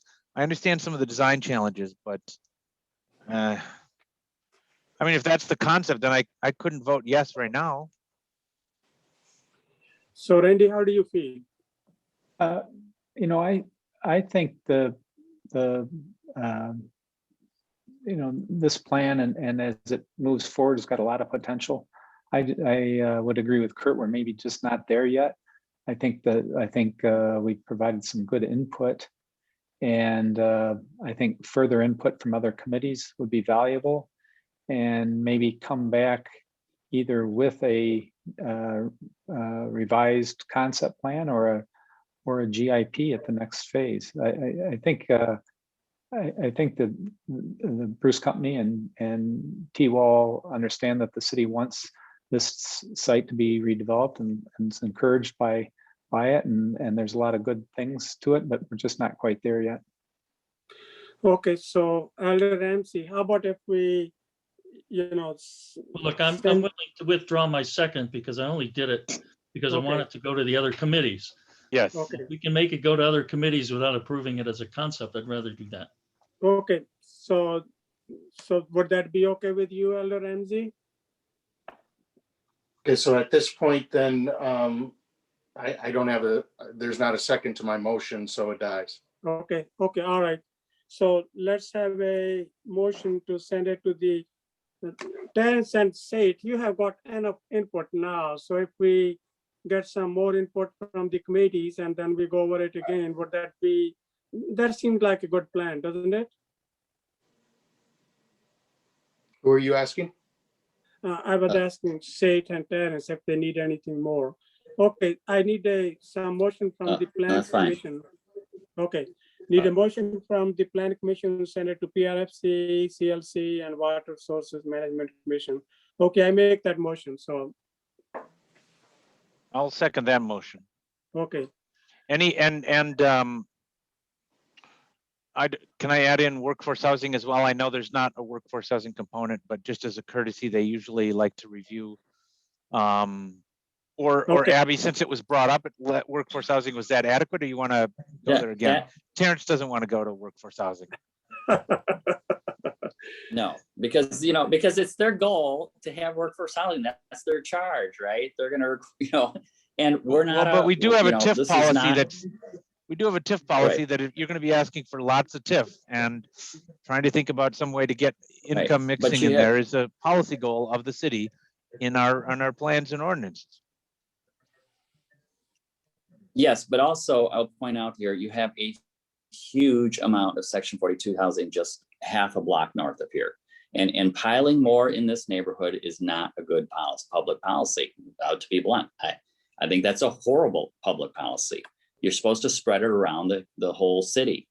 And we're never going to get Section 42. We can't compete. I mean, you'd have to bring in Jacob Klein, and then it would have to be all Section 42. You know how the point system works? You can't get the tax credits unless you're going to real low income, and nearly whole building is going to be, most of it is going to be Section 42. And then the numbers don't work, and we got a mortgage here we got to deal with. So Abby, so you guys, Workforce Housing Committee can discuss it even without the recommendation? The Workforce Housing Committee generally does take a look at development proposals. I had planned on putting the other project that's on the agenda tonight, the prime urban properties on workforce housing, even though they're not proposing any affordable housing units. There are a couple of other opportunities in addition to Section 42, and I'm sure Kurt knows of many more, but just two that come to the top of my mind. The city has used TIF to incentivize workforce housing where there's no other source. So we did that with Market West and also on Cardinal Row. And then also the city is in the process of applying for a $3 million CDBG disaster recovery grant. And if we are able to secure the funding through that program, we would be putting out a competitive RFP and accepting proposals from developers. So it might be something that T-Wall and Bruce decide that they want to apply for. So you could consider that whether or not the plan commission recommends it then, right? We could consider it either way. Okay. Kurt, is that okay with you? Yeah, it doesn't have to be a referral. I would just, we do have something in our housing strategy plan adopted that in general, if there's TIF, we should try to negotiate for some small amount of workforce housing. You could also use the WIDA bond program, but yeah, Okay. so let's just vote on what we have now. Okay. And Any Mayor, further? Yes. go ahead. for note-taking purposes, I heard Alder Ramsey, he himself declared his motion to have died for lack of a second. Is that your ruling as chairperson? Yeah. Okay, yeah. I just wanted to make sure, because I Yeah. just want to make sure record keeping wise. Okay, thank you. Yeah. Okay, so the motion is to refer this to PRFC, CLC, and Water Resources Management Commission. All those in favor of the motion say aye. Aye. Aye. Anyone opposed? Motion passes. Okay, we are on to item number 5. This is the design review, color texture of the block wall on Piedmont Pond east edge. So this is Daphne or whoever is going to take it. So This is this is a relatively small addition to Tiedemann Pond. It will be about 4.5 feet, the retaining wall at its tallest point. The wall is going to face the pond. It will be located in the upper portion of the embankment. And the reason that it's on your agenda is we determined that this falls under utility and governmental facilities, which do require design review. It's similar to a public park shelter, but obviously on a much smaller scale. okay. So let's see here, let me pull it up. So this was included in your packet to show the location of the wall and what our Public Works Department and the applicant was asking for the Plan Commission to weigh in on is the design of the retaining wall, as well as any color preference that the commission may have. Okay, so, well, I think it should like, I like the wall, which is over there, that sort of color, so it should look like that. Okay, I'm going to open it to the discussion. So I live close to it, so I talked to some people already, so, but I like to open it to everyone. John, what do you think? John, I like the close sandstone brown. I think the concept's good. What's there now is a bunch of concrete rubble. And while Yeah. on one hand, I don't want a wall on that side, what's there now doesn't look good at all. I think the Okay. sandstone brown personally with the smoother, not the big beveled edges would fit best with just blending into the creek. So I think All it's a right. good plan. Okay, so input from other commission members. I don't see any hands raised here. Okay. I think most of us Okay. defer to Randy John Bruce. and because he's chair of PRFC. So Yes, Randy Bruce. Randy? Yeah, I would just reiterate, I like John's choice. I think it would be good. All right. Plus I walk there every day, so. What, you're a wonderful dog, and well, the whole family, the dog and Sarah and you. So anyway, I walked there a lot too. So I talked to some other people too, and they were in favor of the same thing. So, okay, I need a motion to prove that. Then, John, you want to make a motion, or Randy, you want to second it, or whatever? This is Murray. I'll make a motion for sandstone brown straight face. Okay. I second all right. that. The way to go. All right, let the further discussion begin. Otherwise, all those in favor of the motion say aye. Aye. Aye. Anyone opposed? Okay, there we go. We are on to item number 6, 5-year street improvement plan. And now this is important and this is big. So who is going to mark? Yes, this is something that comes to the Plan Commission each year around this time of year. Here's a memo in your packet from one of our engineering technicians, Sean Olsrud, updated from when the Public Works Committee reviewed this earlier this month. Our review of the projects for this next year for 2022, all the streets that were identified, none of them have sidewalk gaps. None, in my view, require on-street bike lanes. I only looked at that year out, but what we are recommending is that you recommend to the Finance Committee and Council approval of the 5-year street improvement plan, recognizing that next year you'll get the following year and the following 5 years.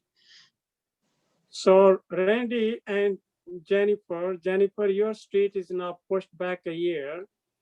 So let's hear from all the commissioners here. How do you feel, Jenny? Sorry, Gurdeep, I'm not going to be making comments on this one. I'm abstaining from discussion. and voting. Yes. I apologize. Actually, you did send that. You were going to make a comment. But remember, well, I guess, well, you can abstain from voting, but you can still make comments, right? I would prefer not, thank you. Okay, well, you do know that Canyon and all the side streets are pushed back a year. So Randy, what do you think? I honestly, I assume that this plan's been well thought out by others.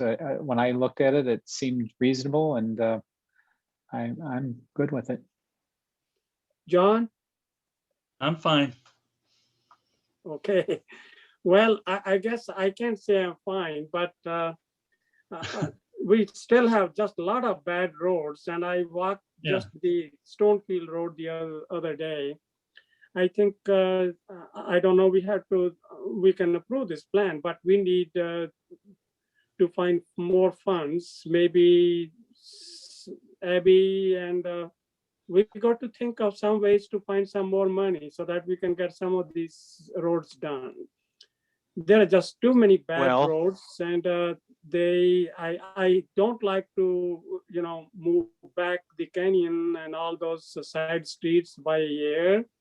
And I would like, right now, the Stonefield Road is not on any plan. And that just, there are a lot of other roads. I actually walk a lot, but because of the pandemic, I haven't walked around, the Milton Hills and some of those other areas. We still have a lot of bad roads, and people shouldn't have to drive on those bad roads. And we have to think of some way that how we can do it faster, cheaper, and sooner. And I am open to all ideas. We can even vote on this now, but I'm going to,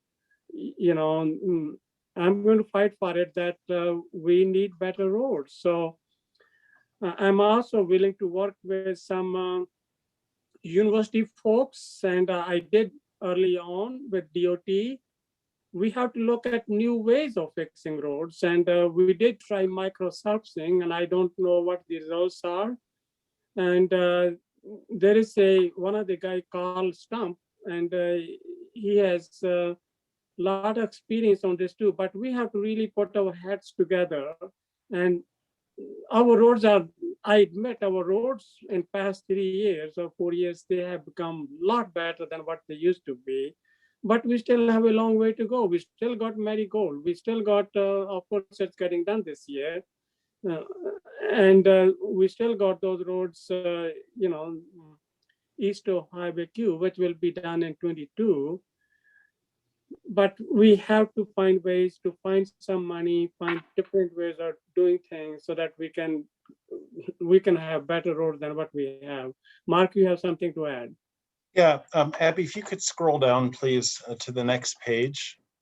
I was just reviewing my notes here, and I had written my comments based on this table, the blue, the aqua, or whatever color that is at the top. And all those streets there are in the Shorecrest neighborhood, and that's what I specifically was commenting on with the sidewalks. But I now see that I only looked at the left column. I thought it was a table that went all the way across, and I missed the ones on the right where it says reconstruction. So I apologize. My staff comments are in error. Looking at the map here, clearly Middleton Beach Road and Middleton Springs Drive, as well as a part of Clark Street, those do have gaps in our sidewalk network.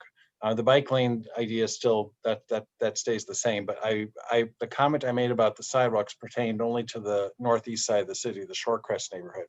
So I apologize for my misrepresentation of it. I didn't look at the table carefully enough. Thank you, Mark. But I just wanted to bring that. Yep. So Mark, Mr. Mayor, I'd like to have this referred to Bike and Ped. Okay, so Mark, the Milton Beach Road, that won't have any sidewalks, nothing. I mean, it's going to be fixed the way it is. Well, right, but I felt like it was, since this was referred to the planning department and to the planning commission, so I felt like since we are the keeper of the pedestrian and bicycle plan, that we should point out these things. So that's why I wanted to make sure for the record that you knew. Yeah, and it's not our position to really, as the plan commission, to try to tell Public Works the kind of relative prioritization of which streets. We look at it really in terms of what other projects we think are likely in this area, and we look at it in terms of pedestrian connections and bicycle connections. But the prioritization and the funding is really in the Public Works, so we don't want to be overriding or trying to redo what they're doing. I suppose we could ask the legislature for more local road aids. Those have been flat for the last 10 years. So yeah, the governor has proposed to raise those, so there might be some more for us. Yeah, I think in general, we just look at it in terms of what development we think is likely in some of those neighborhoods and sidewalks and bicycle lanes. Thank you, Kurt. So it's always, I like, I know, but this is such an important issue. Giving them some suggestions, giving them some pointers, I don't really have any problem with that. So, so I think, everybody uses roads every day. It is something, well, we can't live without. So better roads is better for our cars, and the better roads are easier to maintain in the long run too. Yes, any other comments or any other suggestions? Otherwise, need a motion to refer it to bike and ped, and motion to approve. So moved. Or I guess it's Second. technically Need a recommend approval to, second. it's recommend approval to finance and common council. And then So, refer to bike pad. okay, need a second. Ramsey, a second.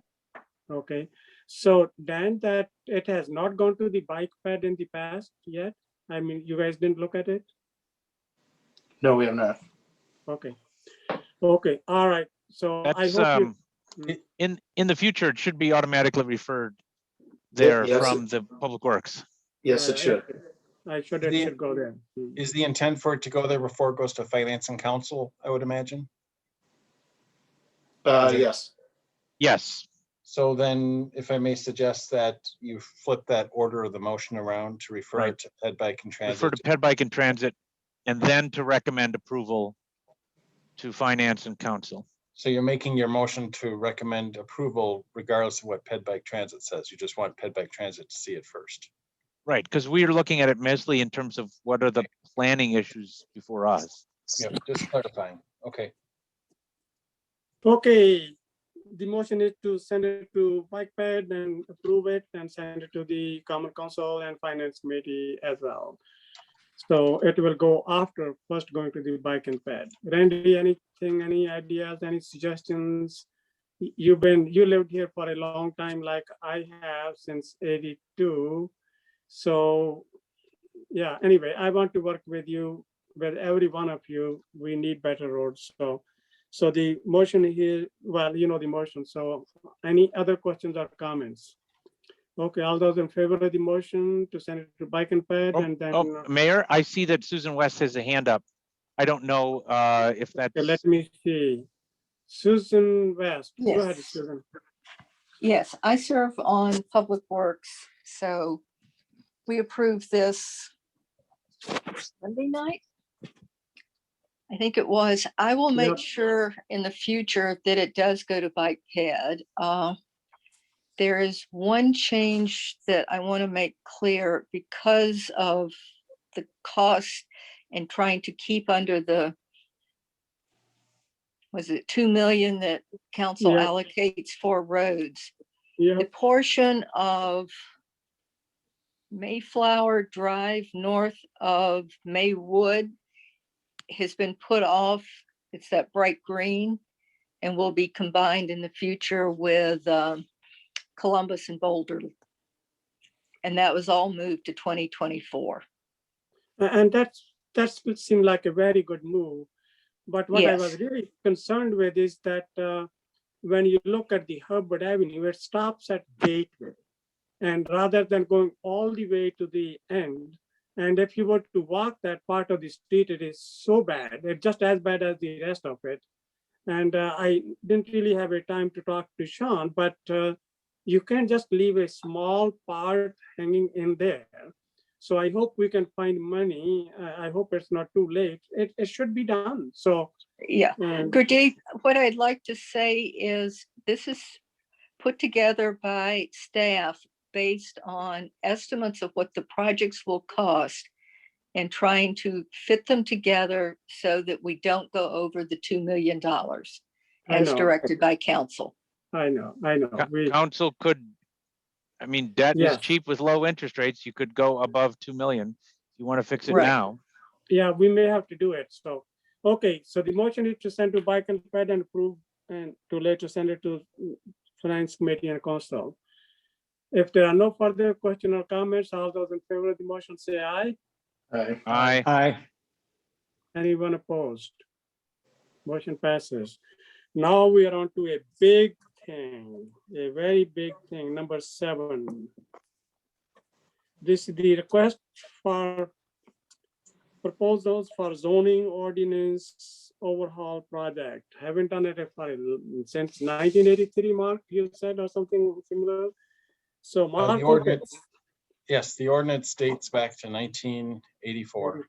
84, okay. And we've made a few little changes along the way, but we've never had a comprehensive rewrite.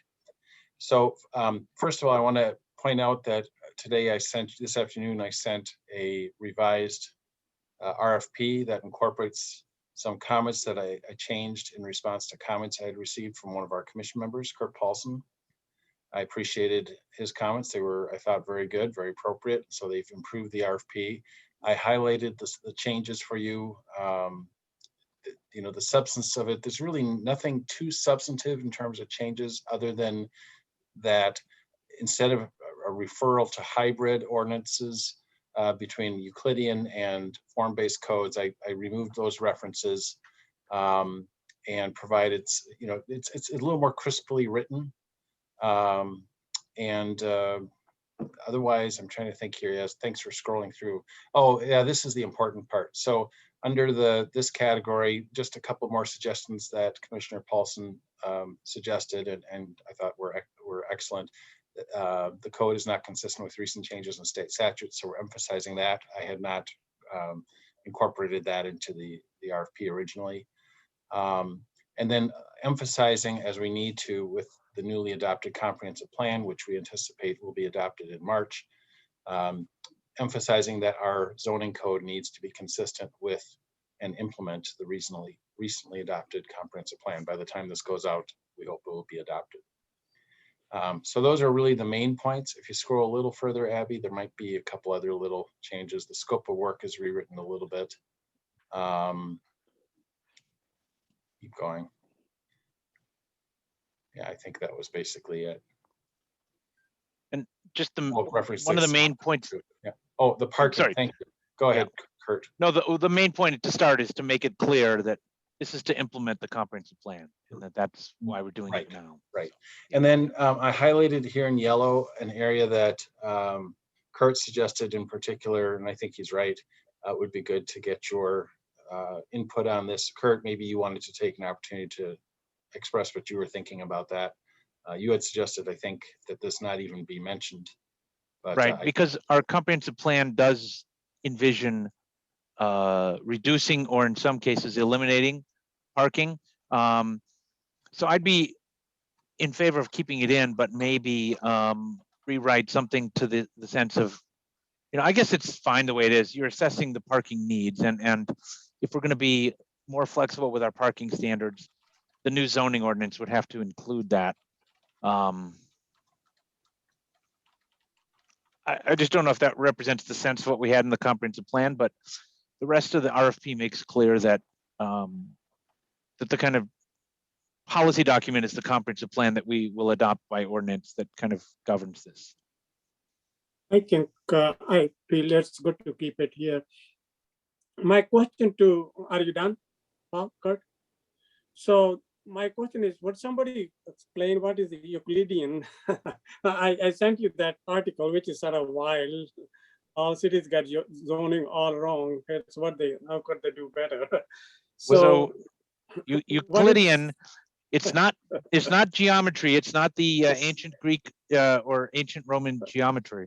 It's descended from the U.S. Supreme Court case 1926 Euclid versus Ambler that established use-based zoning. So what it means is kind of the strict hierarchy of uses and regulating the use of buildings primarily through zoning. So form-based codes will regulate the kind of design of the building, but not say much about the actual use. So for example, you could have a house that looks like a house, and in a use-based zoning, the use would say single family. So we would define family, and it would be very particular about the use. But in a form-based code, it would have a building that looks like a single family house, but it could be a bed and breakfast. It could be an office. It focuses more on the form of the building than the use. So Euclidean zoning means primarily use-based zoning. Okay. I couldn't have said it better than Professor Paulson. Why didn't you just say that? Well, I read this stuff and, that article and his examples which he gave are pretty wild, but anyway. I thought it's good to know Too what much the others have to say. Too much discussion and people start to zone out. Okay. Oh. So Randy, you have some quick input? I just wanted to ask if the time frame that's proposed for adoption of this, to me, I looked at it and thought, well, that's pretty darn fast. And is it realistic? I just want to get other people's comments on that. Yeah, I would say we are spending $100,000 on this, and we are doing it after long time, around 37 years or 36. So I would like to get it done right. So if it takes longer, and I don't know, so when those who respond to RFP, they probably will let us know as well. So what do Jennifer, you and Jennifer both are on that committee. So what do you think, Jennifer? In terms of the RFP being issued and the responses back, I think that seems reasonable. The time frame for the actual work may be short. I guess I am a little concerned about that. Working June through December, 6 months, I would think it will take them longer. It will take longer with more discussions. Just a gut, I would think it would take up to a year, but I'm only basing that on a couple other examples I know of where they've rewritten the code. So maybe Abby, maybe that's a question, or Mark, did you use other examples of communities that have rewritten code for that time frame at all, or consider that as part of your estimate? I did not. I did look at some other RFPs that were put together by different communities. One in Iowa and several in Wisconsin, one in Michigan. I just was perusing them, but I didn't focus on the timeline at all. We thought from the work that we've done on the comp plan, which of course took us a number of years, we thought that the work flows naturally, and we've made this a major focus for the department for this year. So I guess we want to see, talking with Abby and our team here, the planning staff, we really have the council budgeted this project for this year. So we would like to, out of the gate, at least try to deliver the project, the new code by the end of the year. If we hear from consultants that respond that say that just isn't feasible, obviously we can, we'll cross that bridge when we get to it. But at this point, we wanted to see what we would get from people, from firms. Maybe, Mark, maybe we could add some language that says, we recognize that this might be a tight time frame. Please don't let that dissuade you from responding to the RFP, but include your proposed timetable in your response or something like that. Abby, that's excellent. That's simply excellent.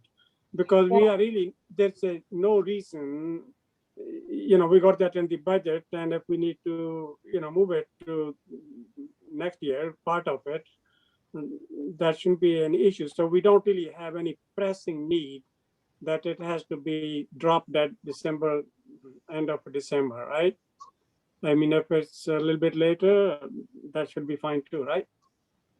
Yeah, I think we were just hoping to get it done as quickly as we can to follow up quickly on the adoption of the comprehensive plan. And also, we were concerned that if we had the timeline too long, that consultants might view that as an opportunity for some scope creep, and they might decide to pad their proposal a bit. And so we're a little concerned about the budget, and we want to make sure we can stick to the budget. So that was the other thing. One thing I would add on this one would be, I know you had at the very end staff, you laid out very well what staff is going to do and what the consultant will do. So if there are any other, you had just mentioned that you'll be spending significant staff time working on this as well. So maybe adding something in there about that they will, know that the work is really going to be shared with city staff. It sounds like it won't just be, here's the project, you're doing it on your own, consultant kind of thing. Yeah, there's a section in there on city responsibilities, Jen. I think it was higher up, Abby. Yeah, there it is. So I was specific in some of the resources I'll provide that we're responsible for scheduling meetings, presentations, workshops, also social media, any public involvement. And also we're not expecting them to update the city zoning map. That's something we'll do. So I went through a couple other, several other RFPs and tried to see how other people had approached this. I found a couple of communities that had basically copied each other, which, you know, so that must be a template that's out there. But, you know, this is really our own product, and took the best, what I hope was the best of the ideas, and had a professor review it apparently. And I am curious about the weighting system, if you had any concerns about the approach that we have for the scoring of the selection criteria. I know that we had gotten some input from that before. So I was just curious if anybody had any concerns with any of the selection criteria. Jen, are you done? So, well, let's get comments from John and then Kurt, and then we go over the pointing system. So, John? Yeah, my word that what you had in the original thing was anticipates, and it makes it sound like an ultimatum. And I think you could reword that sentence very simply, such as that the city of Middleton proposes an ideal schedule, such as, that leaves a little bit of openness in the words. And if you're worried about it going on forever, you could put an absolute closing date, but something that just gets rid of the sort of, you know, deadline. It just instead of anticipates, makes it sound like this is the answer you want to get, and so they better give it to you. And you know, it's more like in an ideal world, this is what we would anticipate. So just simple wording like that is what I would recommend. Okay. Just simply, we propose and you know, an ideal schedule for us, something that line, just soften that one sentence. Okay. Kurt? John, you are done? Yeah. Okay. Yeah, and I was going to say, relative to that similar issue, maybe we don't actually want to say the budget amount in the RFP. If we hope that maybe a consultant might come in under budget, so that then they can ask for an amendment to ask for more money, so that George has something more to write about consultants. So maybe instead of telling them what the budget is, I mean, they will have done their homework and figured out what the budget is. Because if you say 100,000, guess what? All the proposals are going to be exactly 100,000. And you know, one of our scoring criteria is fees, which presumably they would all score the same. I guess the only other comment on the point schedule is, maybe if you go back down, maybe the experience of the firm should be 30 points. I still like having the equity and diversity of the project team is important, but maybe that's only 10 points. So that's a thumb on the scale, but the most important criteria is the firm experience, especially if we want someone to do a zoning code rewrite in 6 months. They should have done another zoning code rewrite somewhere in Wisconsin reasonably recently that we can just go look at, right, to kind of judge the quality of the firm. So that's just a suggestion. Make experience 30 points, and then equity and diversity is 10 points, and maybe then move project approach up so that it's in sequence. Yeah, it's in sequence of points. My reaction to the budget amount is, Abby and I had talked about this, and if everyone's going to be asking us that question anyway, why not just put it out there that that's what it is? It's just giving everyone the same information. We're being honest about it. And I don't know why that automatically means that every firm, if they want to be selected, wouldn't they have an incentive to come in with a little bit lower proposal to stand out? I'm not sure that I suppose. That. So I thought it was better to be transparent and tell people up front, and if it's fewer phone calls or emails, you know, for that question, why not just put it in there?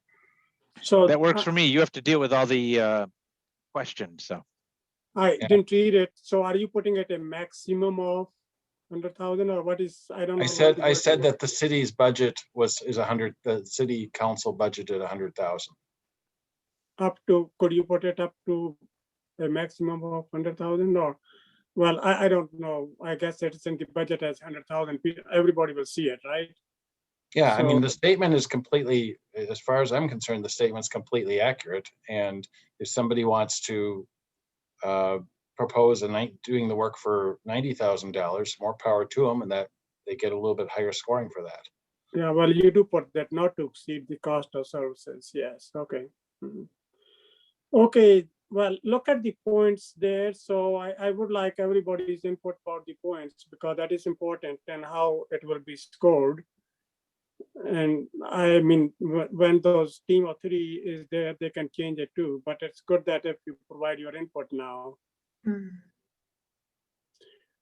I think if you're putting only 10 points for the fee, so you don't think that is quite that important. 10 Well, for the schedule, 10 for the.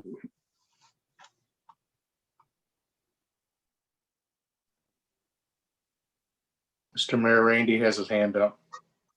Randy, go ahead, please. I mean, personally, I think it's important that we get the right product. Whether somebody's a few $1,000s less than that and the next guy, I don't think is as important. So I don't mind the fee proposal being the 10 points. The understanding of the issues being 10 points, I was like, well, maybe that should be more. Okay. But that's, I don't know where you would take the points from. And I think if we give 30 points to the relative experience, that kind of, I think the experience and the understanding of the issues go hand in hand. So I think that works. Okay, John? Yeah, I agree with Randy. I thought number 4, understanding the issues, are very important because we're talking about how all these new ways of having to think about the zoning and the impacts.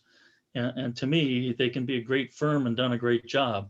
But if they're not responding to our 40 or 50-year-old issues and understanding the complexity of that, I think we fail. So both 1, I agree with Kurt, and 4. I mean, maybe they don't need to be separate issues, but certainly I think the understanding of the issues is very important to me. Okay, so then we really, keep 20 for number 1 and change number 4 to 20 then. So 20, 20, 20. And 10 for 20 the and experience. 10, I heard 10 for the equity and diversity, which could, that's what I heard Commissioner Paul say. Yeah, well, okay, 10, and then we take those 10 points and add that to number 4. Put them down there. Yep, that makes Okay. sense. I'm comfortable with that. Okay, so it will be 20, 10, 20, 20, 10, 10, 10. Okay, further comments on that one. I think the understanding of the issues is very important. I guess you can have experience and all of that, but that's no, I agree with you, John. So, okay, so this is you wanted the input and do you want the endorsement now, right? What do you need from us now, Abby? Or Mark? This was great feedback. I have what I need. I don't think there was anything that anybody disagreed. Okay. I'm hearing consensus, so. Okay. Mark, were you planning to put the RFP on the council agenda next week? I was going to talk with you about that if you felt that was necessary. Well, you probably would. I don't know that we always take RFPs to the council, but I don't have enough experience with that to know, so. Well, we didn't do it since 84, right? Given the scale and scope of this issue, I think it should go to council. So okay, yeah, it's perfectly fine. Yep. Do you need a motion to recommend? In that case, I think it's approval? helpful to have a motion. Yes. Then I'll make that motion to recommend approval of the RFP as amended to council. Okay, seconded. Any further questions or comments? Okay, all those in favor of the motion say aye. Aye. Aye. Anyone opposed? Motion passes unanimously. Now we are all open. Anything anybody wants to, of course, we can discuss, which is not on the agenda. So need a motion to adjourn. So moved. That's it, Mark. There's nothing more. Okay, I second it. So all those in favor of the motion to adjourn, say aye. Aye. Aye. All right, we are adjourned. And thank you. Great team. You Yeah. guys are wonderful. Have a Good good night. night, all. You have And a good enjoy night. the awesome weather tomorrow. So it should be good. Thank you. Bye. Okay, good night.